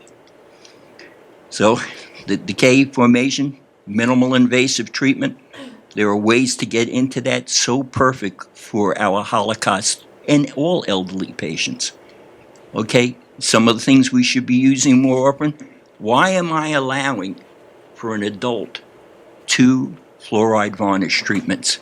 It should be based on a medical dental risk assessment. So if NYU and Dean Wolf asked me for 12, show me a result. I'll give you the 12. But I don't want to go back and have that patient in the OR, in the ER. I'm going to follow that patient. I'll give you the expanded benefit based on treatment planning of the individual. Because our dentists in this great society that we live in, and part of the problem with the Affordable Care Act, it's based on a reimbursement. It's not outcome based. So every dentist gets it. So if I allow 5 fluoride treatments, I'm getting 5. If I allow 1, I'm treatment planning for the dentist as an insurer. Instead of looking in that patient's mouth, getting on the phone and saying, my patient needs X, Y, and Z. Every patient gets one shoe size for all. It's called the benefit package. That's how we practice dentistry. And unfortunately, our dental schools aren't helping much with that too. We cannot treatment plan based on reimbursement. So some of the things we're looking at: iodine, cheap, reasonable, caries inhibitor. Okay, the use of antimicrobial rinses, chlorhexidine, xylitol. Why are we walking into a nursing home and Aunt Emma is sucking on a sucrose bomb in her mouth instead of having a xylitol substitute? Why isn't United Health Group, my old company who I had a fight with, let's get our long-term care facilities, get the sugar out of there and substitute it very simply with xylitol? Okay, I was called in years ago. Pepsi-Cola had a nightmare. What was Pepsi-Cola's nightmare? What created it? Mountain Dew. Okay, an exposure on ABC. Alan, what should we do? Well, get the sugar out of there. How about doing a xylitol drink? Okay, 5-carbon sugar naturally formed, and get the 12-carbon out of there. Nah, we're not going to make money on it. Of course you're not. It's not going to be as addictive. And we've heard that about addiction. Here is a godsend, and it's taken forever to get this product on the market now, silver diamine fluoride. How advantageous would that be to treat gingival, subgingival decay with silver diamine fluoride, even if it's a holding pattern? Before we go ahead and do all our fancy dentistry, can we get back to the basics of controlling bacteria in an elderly patient? Oh, we're not moving. Oh, there we go. Whoop, I went too far. Okay. Mark, you mentioned about atraumatic restorative treatment, and there it is. This is a restoration that I had the pleasure of doing by just using hand instruments. Okay, what was I going to do? I was called in. It happened to be a relative in a nursing home, and we restored the tooth. And I'm starting to say, maybe I don't need a high-speed drill going in there. Look at the restoration, and it lasted, outlived the patient. Whoops. And then this is an agent that is in restorative material that's very near and dear to my heart. Story behind intermediate restorative material, IRM, developed by the Core Company, was basically, this is the best thing that happened out of Vietnam. In the service, we couldn't handle the amount of caries to get our soldiers from basic training into the battlefield. What was holding them back? Poor oral care. So we came up with a red, white, and blue material with caulk. This is at Fort Bragg, North Carolina. And this lesion here that was restored, it's basically zinc oxide and eugenol reinforced with acrylic fibers. And it is the kindest thing that a pulp could ever have put near it, calming it down. And in order to have this, and that we didn't have electronic medical records, so we had to come up with a coded system. Red was for caries pulpal exposure that would need root canal or extraction. Blue meant we removed as much of caries as possible, okay? And you can go back, or better yet, maybe if we know what we know today, Mark, we could leave that decay in there as a base instead of exposing the nerve and treating it. And last but not all was the white one, which means go ahead and restore at your convenience. Enamel erosion, we see this all the time with the adult population. Okay, gingival recession. So geriatric care management should be a minimal invasive dentistry procedure for the Holocaust survivor, an evidence-based approach, whereby the disease is controlled by the dentist and the oral health team. We have to see more preventive dental assistants working in the offices. It was very popular in the 60s, the time of the Vietnam War, and now it's time to bring back that person into your office. But the only way that's going to be viable is we in insurance start reimbursing for the wellness of that patient instead of the disease of the patient. Components of the approach are to conduct oral risk assessment, focus on early detection, prevention, monitoring, with surgical intervention utilized only as an end-state treatment. And then in order for this to work, I have to build a financial model to support that simple concept. End state is surgical. Here's the team. Nothing special, but we want to have that preventive dental therapist on board in a wellness type center. Now we take it a step further. This was in 2010, your current ADA, the editor, Michael Glick, put this in an editorial. In recent years, the focal of infection theory has reinvented itself as the oral systemically in statistical association between oral and general health are being explored. The concept of merging dental home and a medical home to create a health home is being discussed, and that will happen when we reimburse. We had the wonderful piece in 2000 that David Satchett, then Surgeon General, put out, also pointing to the need of oral systemic need. And the oral systemic is so important with the geriatric population. So let's look at the periodontal. We look at the presence of biofilm, the buildup of subgingival plaque, and I'm sorry for the non-dentists in the area, but that I mean this is the bacteria that build up along the gum line, under the gum line, and then results in periodontal disease. Now just let's use our common sense.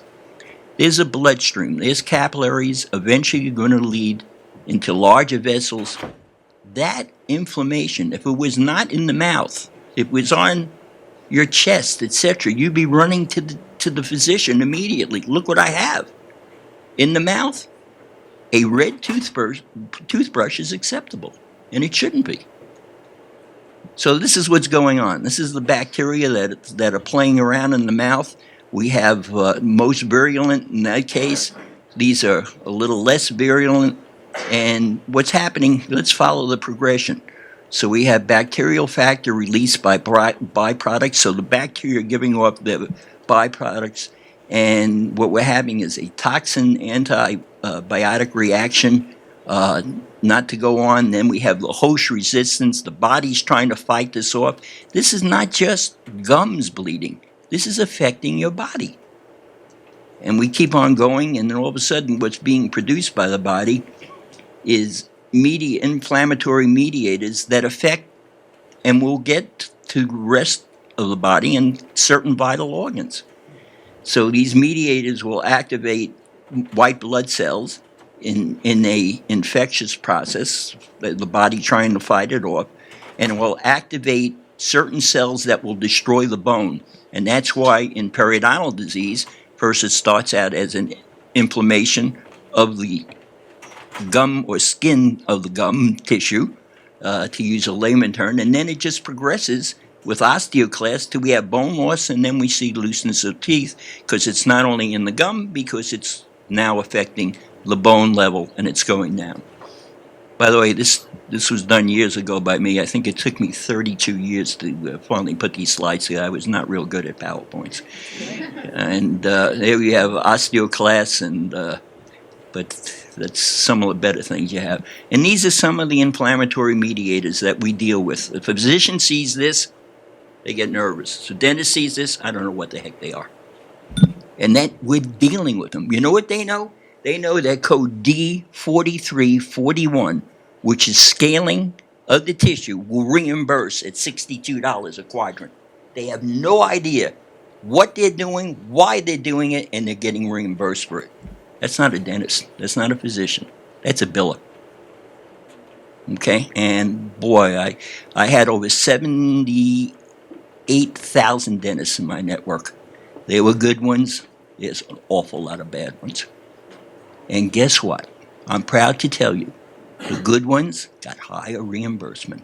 And the bad ones, we diverted patients from. They think they got away with it.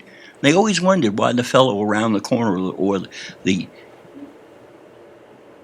female, wonderful, caring dentist around the corner had a big, why are they seeing more members? Because we're diverting them there. And the others were there because the government, in their stupidity, needed access points. So not all dentists are the same. Why would I reimburse a dentist who's open once or twice a week, doesn't answer after-hour calls, the same rate as a dentist who's dedicated heart and soul to their patients? And don't think for a minute, the basis, and for the pediatric dentists in the audience, we love them. And I wish I had geriatric dentists that I could take pediatric dentists with the same devotion, because I would pay more for pediatric dentists and age children into health. I don't have it at this end of the spectrum. I don't have trained dentists. Mark, I need your help to get us more geriatric dentists at NYU that really know it and deserve to get reimbursed for what we want to do. And so let's take a quick run. Healthy gums, 1 to 3 millimeters. Now we start early gingivitis. You can start to see the puffiness around the teeth, the gums. Now you see the biofilm, plaque buildup, calculus, bone decreases. And then this was one of my Vietnam patients, believe it or not. Wanted to go into special forces. Okay, it would do anything. So we cleaned them up. We spent the Saturday and Sunday with them because it was my job to say, you can go forward into your training with special forces for 3 months. But if that young man fell out of training, it was a mark against me. So we cleaned him up, and you should see the result, all because he was motivated to wear a green beret. So whatever the motivation factor, the behavioral health is such a large component in getting sustained outcomes. So comorbidities we explained, and now we want to know the precise linkage of systemic diseases. We hear so much about it. Is there a 1-to-1 ratio? It's something we have to take into consideration. If we have inflammation in the gums, in the gingiva, that's not a good thing. So let's look at some specific diseases. And diabetes, of all the results, and there's some wonderful research, and I hate to call it research, but studies of paid claims that when patients have dental intervention, the cost of care in certain oral systemic diseases goes down. Diabetes is probably the best of all, because we're going to go on and show you this, that the precise linkages of diseases is still unknown. There's a synergistic effect. When oral infections arise and go untreated, seniors face heightened risk factors for diabetes, cardiovascular disease, and above all, respiratory. Okay, so in diabetes, periodontal disease, back and forth, periodontal treatment is needed. And when we do periodontal treatment, we have an improved glycemic control. And how do we know that? Just measure the hemoglobin A1C. And we can come back with better by just that intervention. The cost of care goes down astronomically. We've had studies by my old company, United, Aetna, United, Concordia, and the average is, and it's hard to, because some of these studies are just claims looking at it. They didn't look at comorbidities, things like that. But let's call it trending. The trending is right to have dental intervention. Okay, and very simple. I was lucky enough to reimburse all my oral surgeons to do hemoglobin A1Cs at the time of extractions. Some of them were shying away from doing a finger prick. So I said, okay, you're taking the tooth out. There's enough blood, arterial blood. I'll give you $25, put it on the meter. We came back with a 3 to 4%, and then we duplicated the study at that time at UMD&J, Rutgers now, and we came up with undiagnosed diabetics approaching 5% adults walking into the clinic, especially when they had certain comorbidities, such as bleeding gums and obesity. And this sits there, and we don't do anything about it. And it's kind of common sense if you think about it. So these are the oral manifestations. Some of these you've discussed in your slides. Cardiovascular disease, leading cause of death and morbidity. You can see the cost of this. How about some preventive intervention? Again, cardiovascular disease, the endotoxins that enter into the blood, and how we measure when we put someone on periodontal. It's real simple to go back and take a look at the C-reactive protein that's being released by the liver. See if there is a decrease in that. It's not that hard to measure. Okay, and again, it's periodontal disease. I'm going to try to move along. And the oral hygiene, that's so important, to support what we do. The increased risk of cardiovascular disease is 1.3 to 2.2, and fully when we had the C-reactive protein and fibrinogen. This is an article that was published in the British Medical Journal. Very, very well done, and very with great outcomes on it. Invasive dental procedures may be associated. This is really interesting. So back in 2010, it caught my eye in the Annals of Internal Medicine that there was an increase in C-reactive protein after dental procedures. Okay, so that tells you this is not a stagnant disease that sits on your toothbrush, but it enters the blood system, and we don't take that into effect. Again, we spend more time on the code and what's getting reimbursed. Respiratory, COPD, so easy to deal with. And I'll move quickly just to show you the one that, let me see if I missed that. The one I want to point out is this study is fascinating. Do you know when a patient is on in Japan and they have assisted breathing, they are required twice a day to go in there, clean the tube, clean the mouth, disorganize the organized bacteria. And in this country, you know what we do? We inhale bacteria on a 24-hour basis, nonstop. And we're worried about Affordable Care Acts. Okay, respiratory again. The intervention, it's so simple to just put preventive dentistry. And why, this is partially my fault, why don't I pay more for a prophy than for a surgical procedure? And the reason is, people in the room, stop abusing. And I'd have the money to pay you what you really deserve. The amount of fraud and abuse is just created a new industry, and a part of it is part of the Affordable Care Act. And to everyone in the room, if you take Medicaid, make sure you have a compliance program. Otherwise, you're practicing without a license. Okay, medical costs on the vent, look at this reduction. Okay, localized delivery again, non-invasive use. Biggest problem, I had to drop this from my benefit package. Cost, abuse. Abuse knocked us out. I took it right out. It was working so well. I did it in the state of New Jersey. You have no idea the abuse. How about if they weren't even injecting a drug when we picked that up? Okay? You have no idea what's going on out there. Okay? In the arresting, we checked with Johnson & Johnson and said, I want billing, and they were kind enough to do it. So now whatever we do has to have a tag so that we can measure outcomes and usage so there's no abuse. There's money in the system. 10 to 15% of it is going for abuse. Can you imagine what we could do with that? I mean, dental is a little item. So most insurance companies, of their total spend, less than 4% is for dental.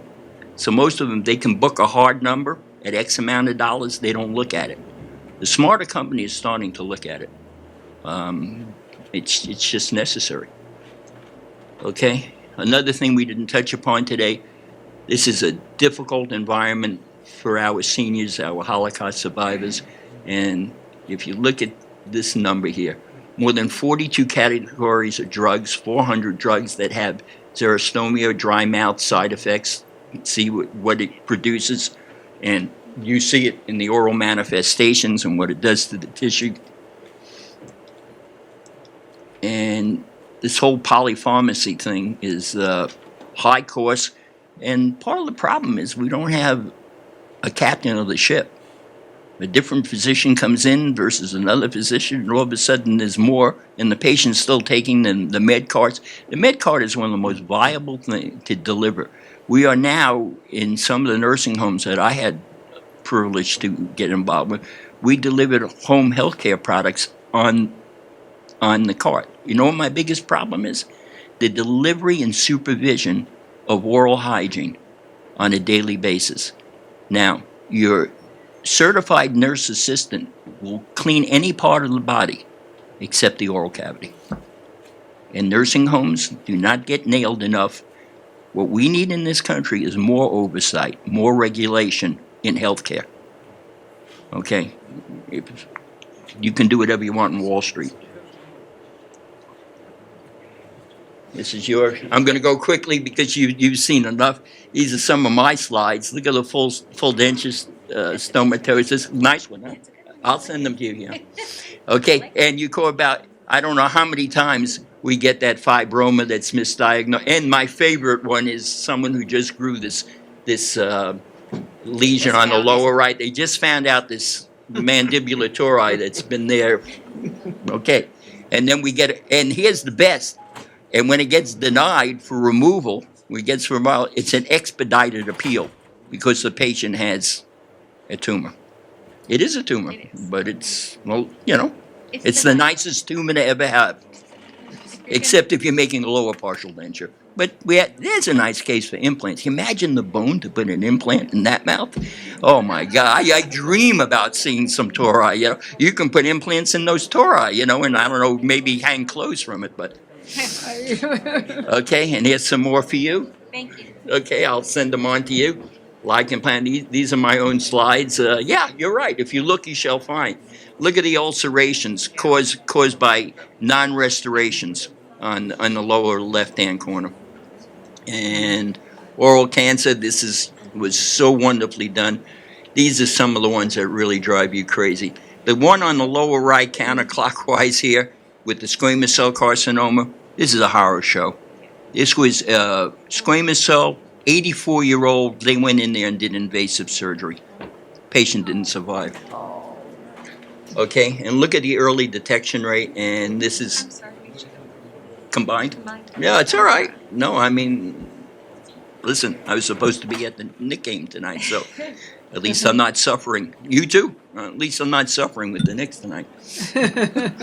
So I'm having a good night. And we'll move on from that. And I want to show this one slide here. You mentioned, yeah, this is a case that I got in the office there. Typical osteonecrosis. Really saddened. And all we had to do is take a good history and know what to do, when to do it, when to do dental treatment in the presence of biophosphonates. So, yeah, no, we can make a double play combination. Blood thinners, just the way. this is something we've been playing around with. And if you look at this case on the upper left, we had 4 traumatic bone cysts around the, sorry, there's no pointer in this. Is there? There we go. These were traumatic bone cysts. Okay, and we picked it up telemedicine. California is kind of big on it. Paul Glassman out in at University, where's Paul? At Pacific. Thanks. I'm glad I have my dean here. And Paul, but this is such a typical, wonderful case that it was sent for virtual approval, and the approver noticed that these teeth are non-vital. How about checking them out? And so something I wrote with a friend of mine, Bert Edelstein, that was published in the New Republic. And basic dental care is not particularly costly. Unfortunately, it is generally restricted to its own silo, separate from the rest of the American medical care. Sun Dental, blah, blah, have argued for a stronger focus on prevention and a greater integration of medical and dental concerns. So, Eleanor Roosevelt, the future belongs to those who dream. We're going to dream that we get a system that everyone can have good health care based on solid business economics and reimbursing for the proper outcomes instead of just billing for the sake of increased revenue. And that's about it. Thank you.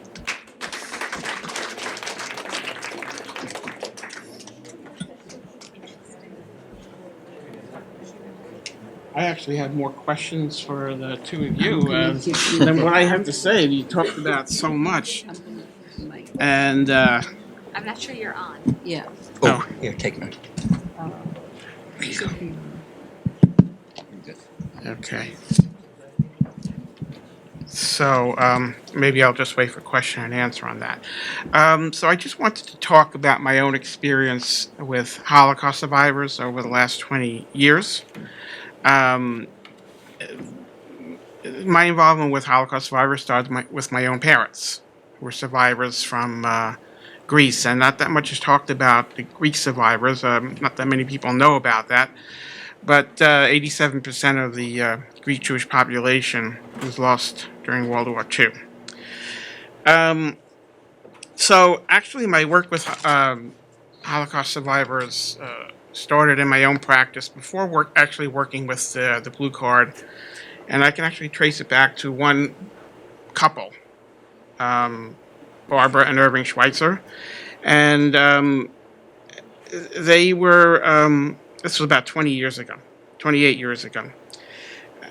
I just listened to their stories, and this is one of the things I want to mention, that you should listen to their stories if they want to tell you. If they don't want to tell you, fine, but you need to listen. Listening is one of the most important things. So I remember listening to her, and she actually was in the Lord's Ghetto and saw somebody jump out of a burning building, okay? And they both needed dental care, and I just decided, this is my chance to do a mitzvah, and offered free dental care. And from there, I started working with the Blue Card and seeing many patients and offering free dental care. And I got to listen and hear their stories. I don't know if I was going to talk about that, but I know it's getting late. And, okay. The survivor population is dwindling, but there are still a lot of survivors out there. And I actually had a survivor, Dr. Fogelman referred to me, who had dental implants in her 90s, and who played the mandolin at Lincoln Center. And she passed away last year, but she was 99 years old. So you might think that, survivors, how many survivors are left? It's just not the case. So some of the other survivors that I have seen, they share their nightmares, and the children actually share their nightmares also. So I just have to say that you really should listen to their stories if they want to tell you their stories, and be a mensch. And your staff is very important. My staff is here actually, Maritza, and it's so important. It really is so important that when a patient calls, a survivor calls, they want to be called back. They want to be reassured. I mean, I can't emphasize enough how important that is. You think that it's all being a dentist and a healthcare professional, but it's not the only thing. It's not the only thing. And so some of the survivor stories. I had a survivor who tirelessly fought the German government for reparation. I had a survivor who was told that something must have been wrong with her to survive, as if she was damaged goods. I have to tell you, but our patients have been very kind and appreciative, just to show caring and respect their dignity. And that's what I want to impart for you. I'm not capable anymore of doing free dental work, and so I'm kind of like passing the baton. I'm getting a little older, and I just would like to see that more dentists are doing this, taking care of Holocaust survivors, and even giving free dental care. And I know the Henry Schein, which you participate with, is that right, Dr. Finkelstein? Is actively involved with this. And so that's my story. Okay, I actually had a lot of questions though, and when the questions and answers open up, the two of you. But okay, so yeah, we're ready for questions and answers.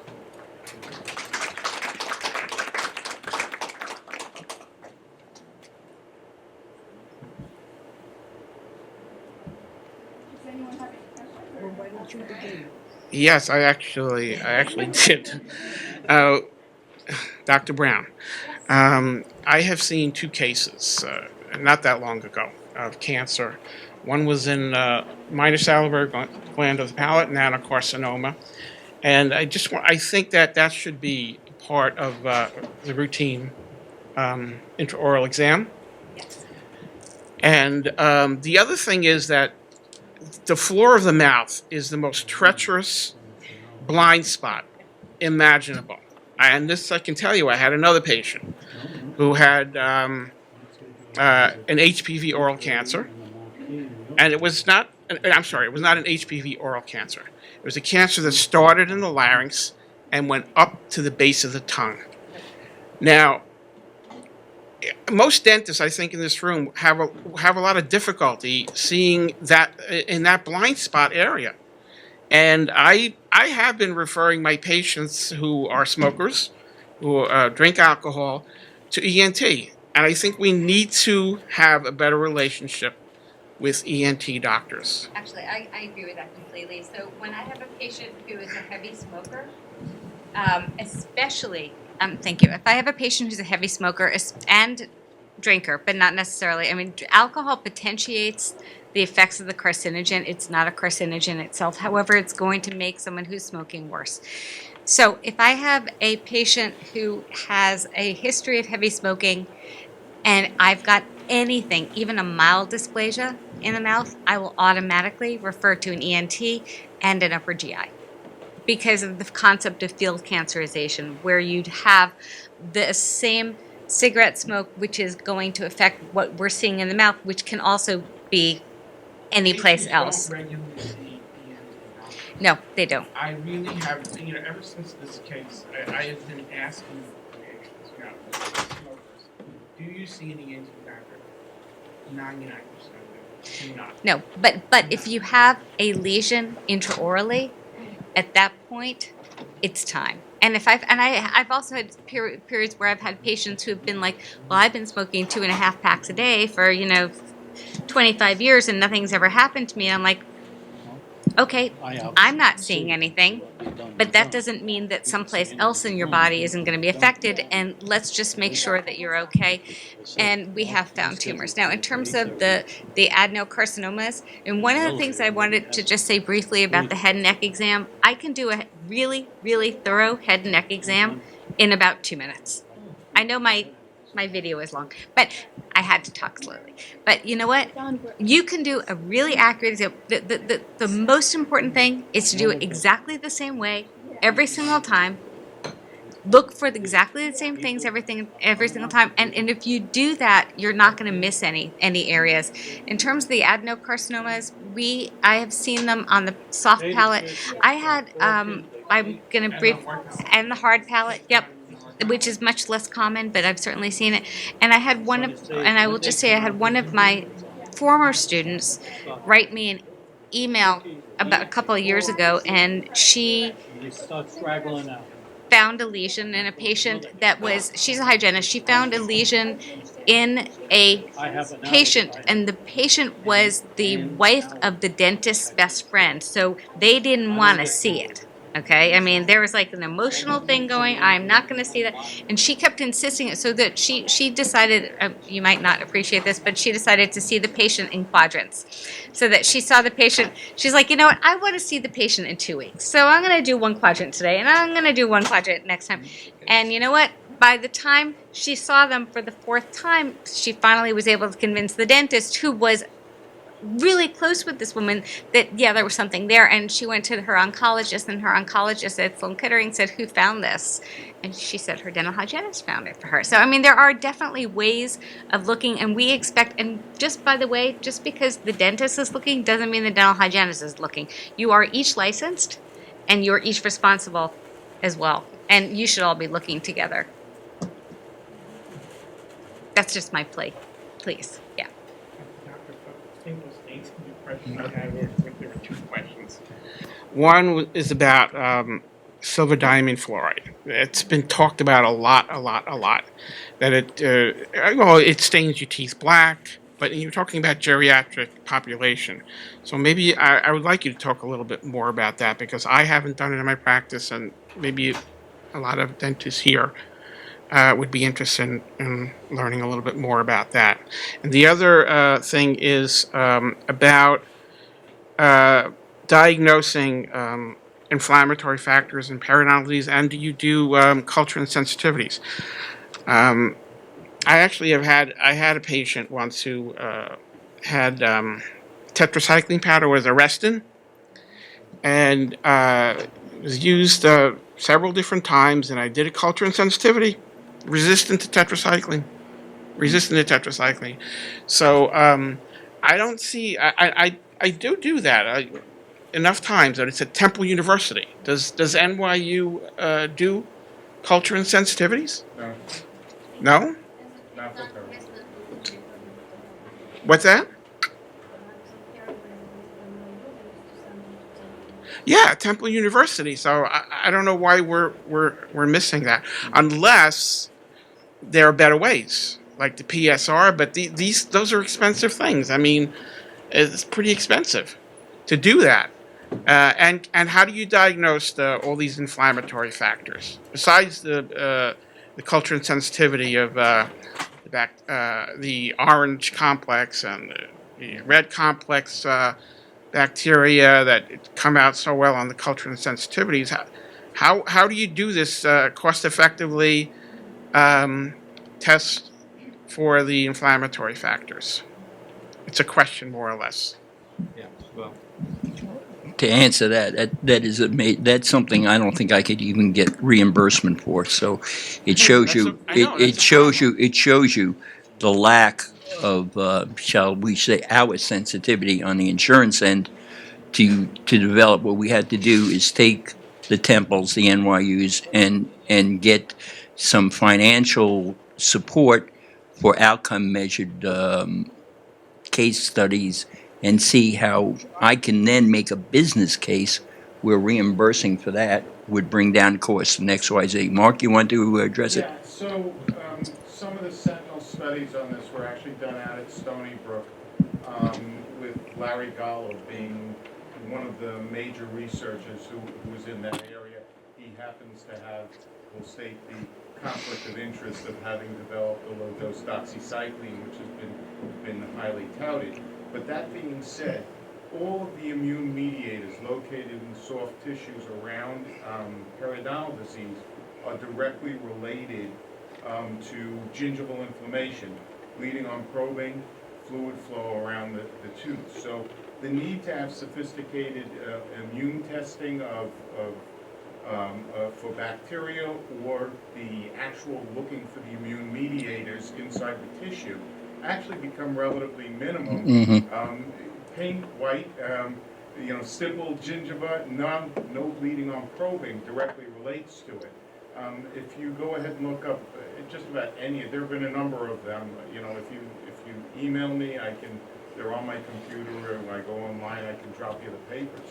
But it's all over the literature. The need to actually so the fact that the mediator is there, measuring it doesn't mean that we get better health care. Right. There have been already surrogate studies done that have shown that there are ridiculously simple, periodontal probe in the pocket, blood comes up, that's inflammation. That means there's high levels of all the immune mediators in there, as well as the bone destructive. We know that it's been basic.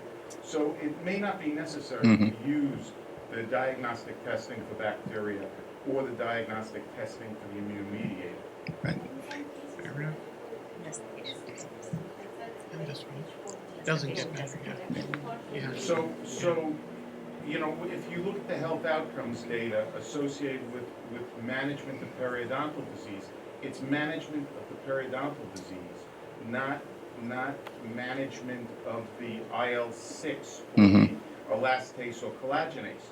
Start treating the periodontal disease by the very basic things that are taught to every dental student, and you see the health outcome.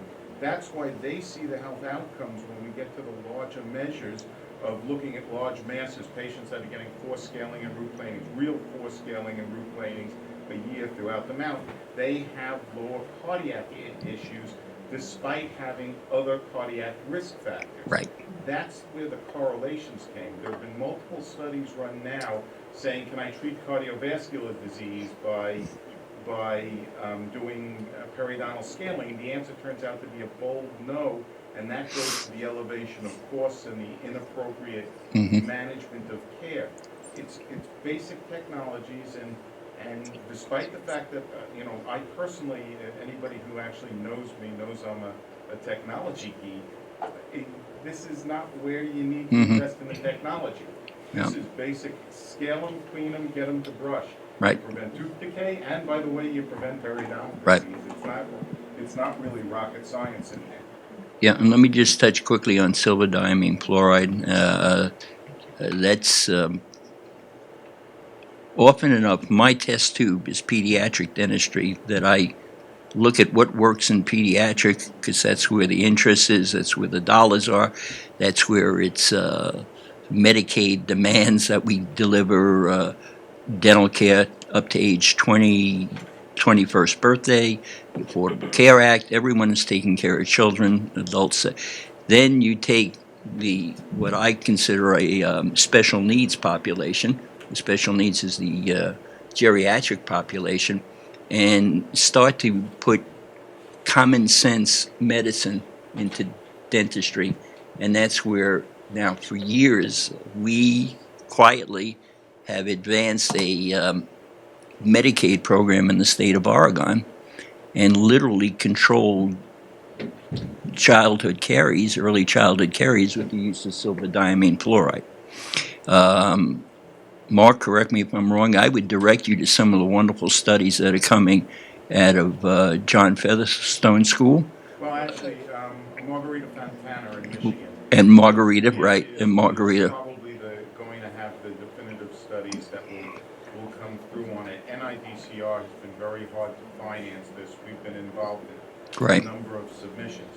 So the silver-diamine fluoride is currently on the market as a anti-dentin hypersensitivity product. Correct. Not as a caries arresting Seriously? product. Yes, Which we'll product is explain it.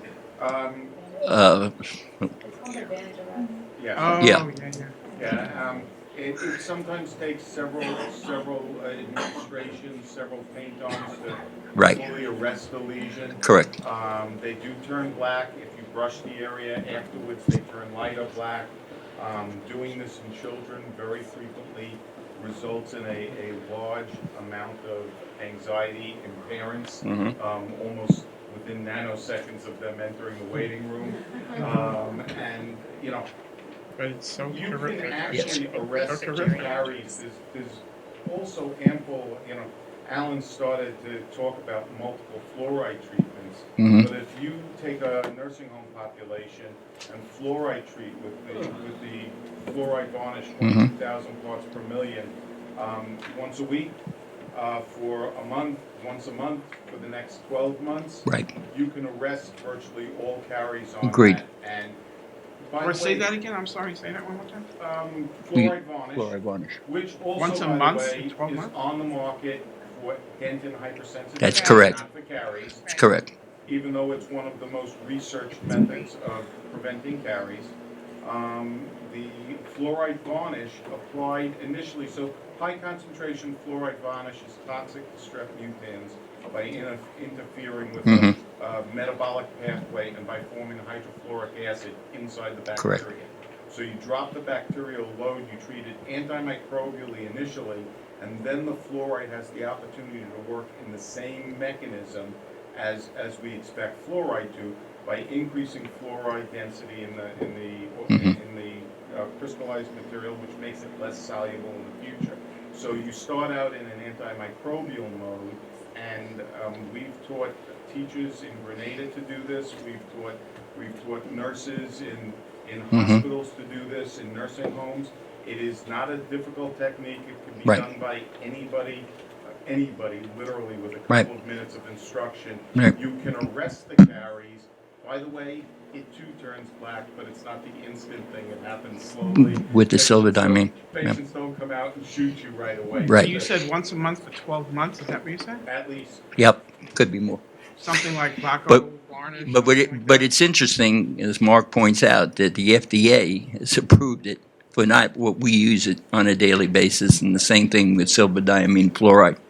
But we have the product now, so that's a good thing. Something that we played with in relation to fluoride varnish.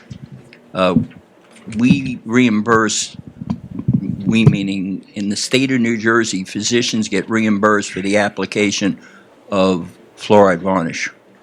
But we took it a step further. Instead of just paying for the fluoride varnish application, they get X amount for the application.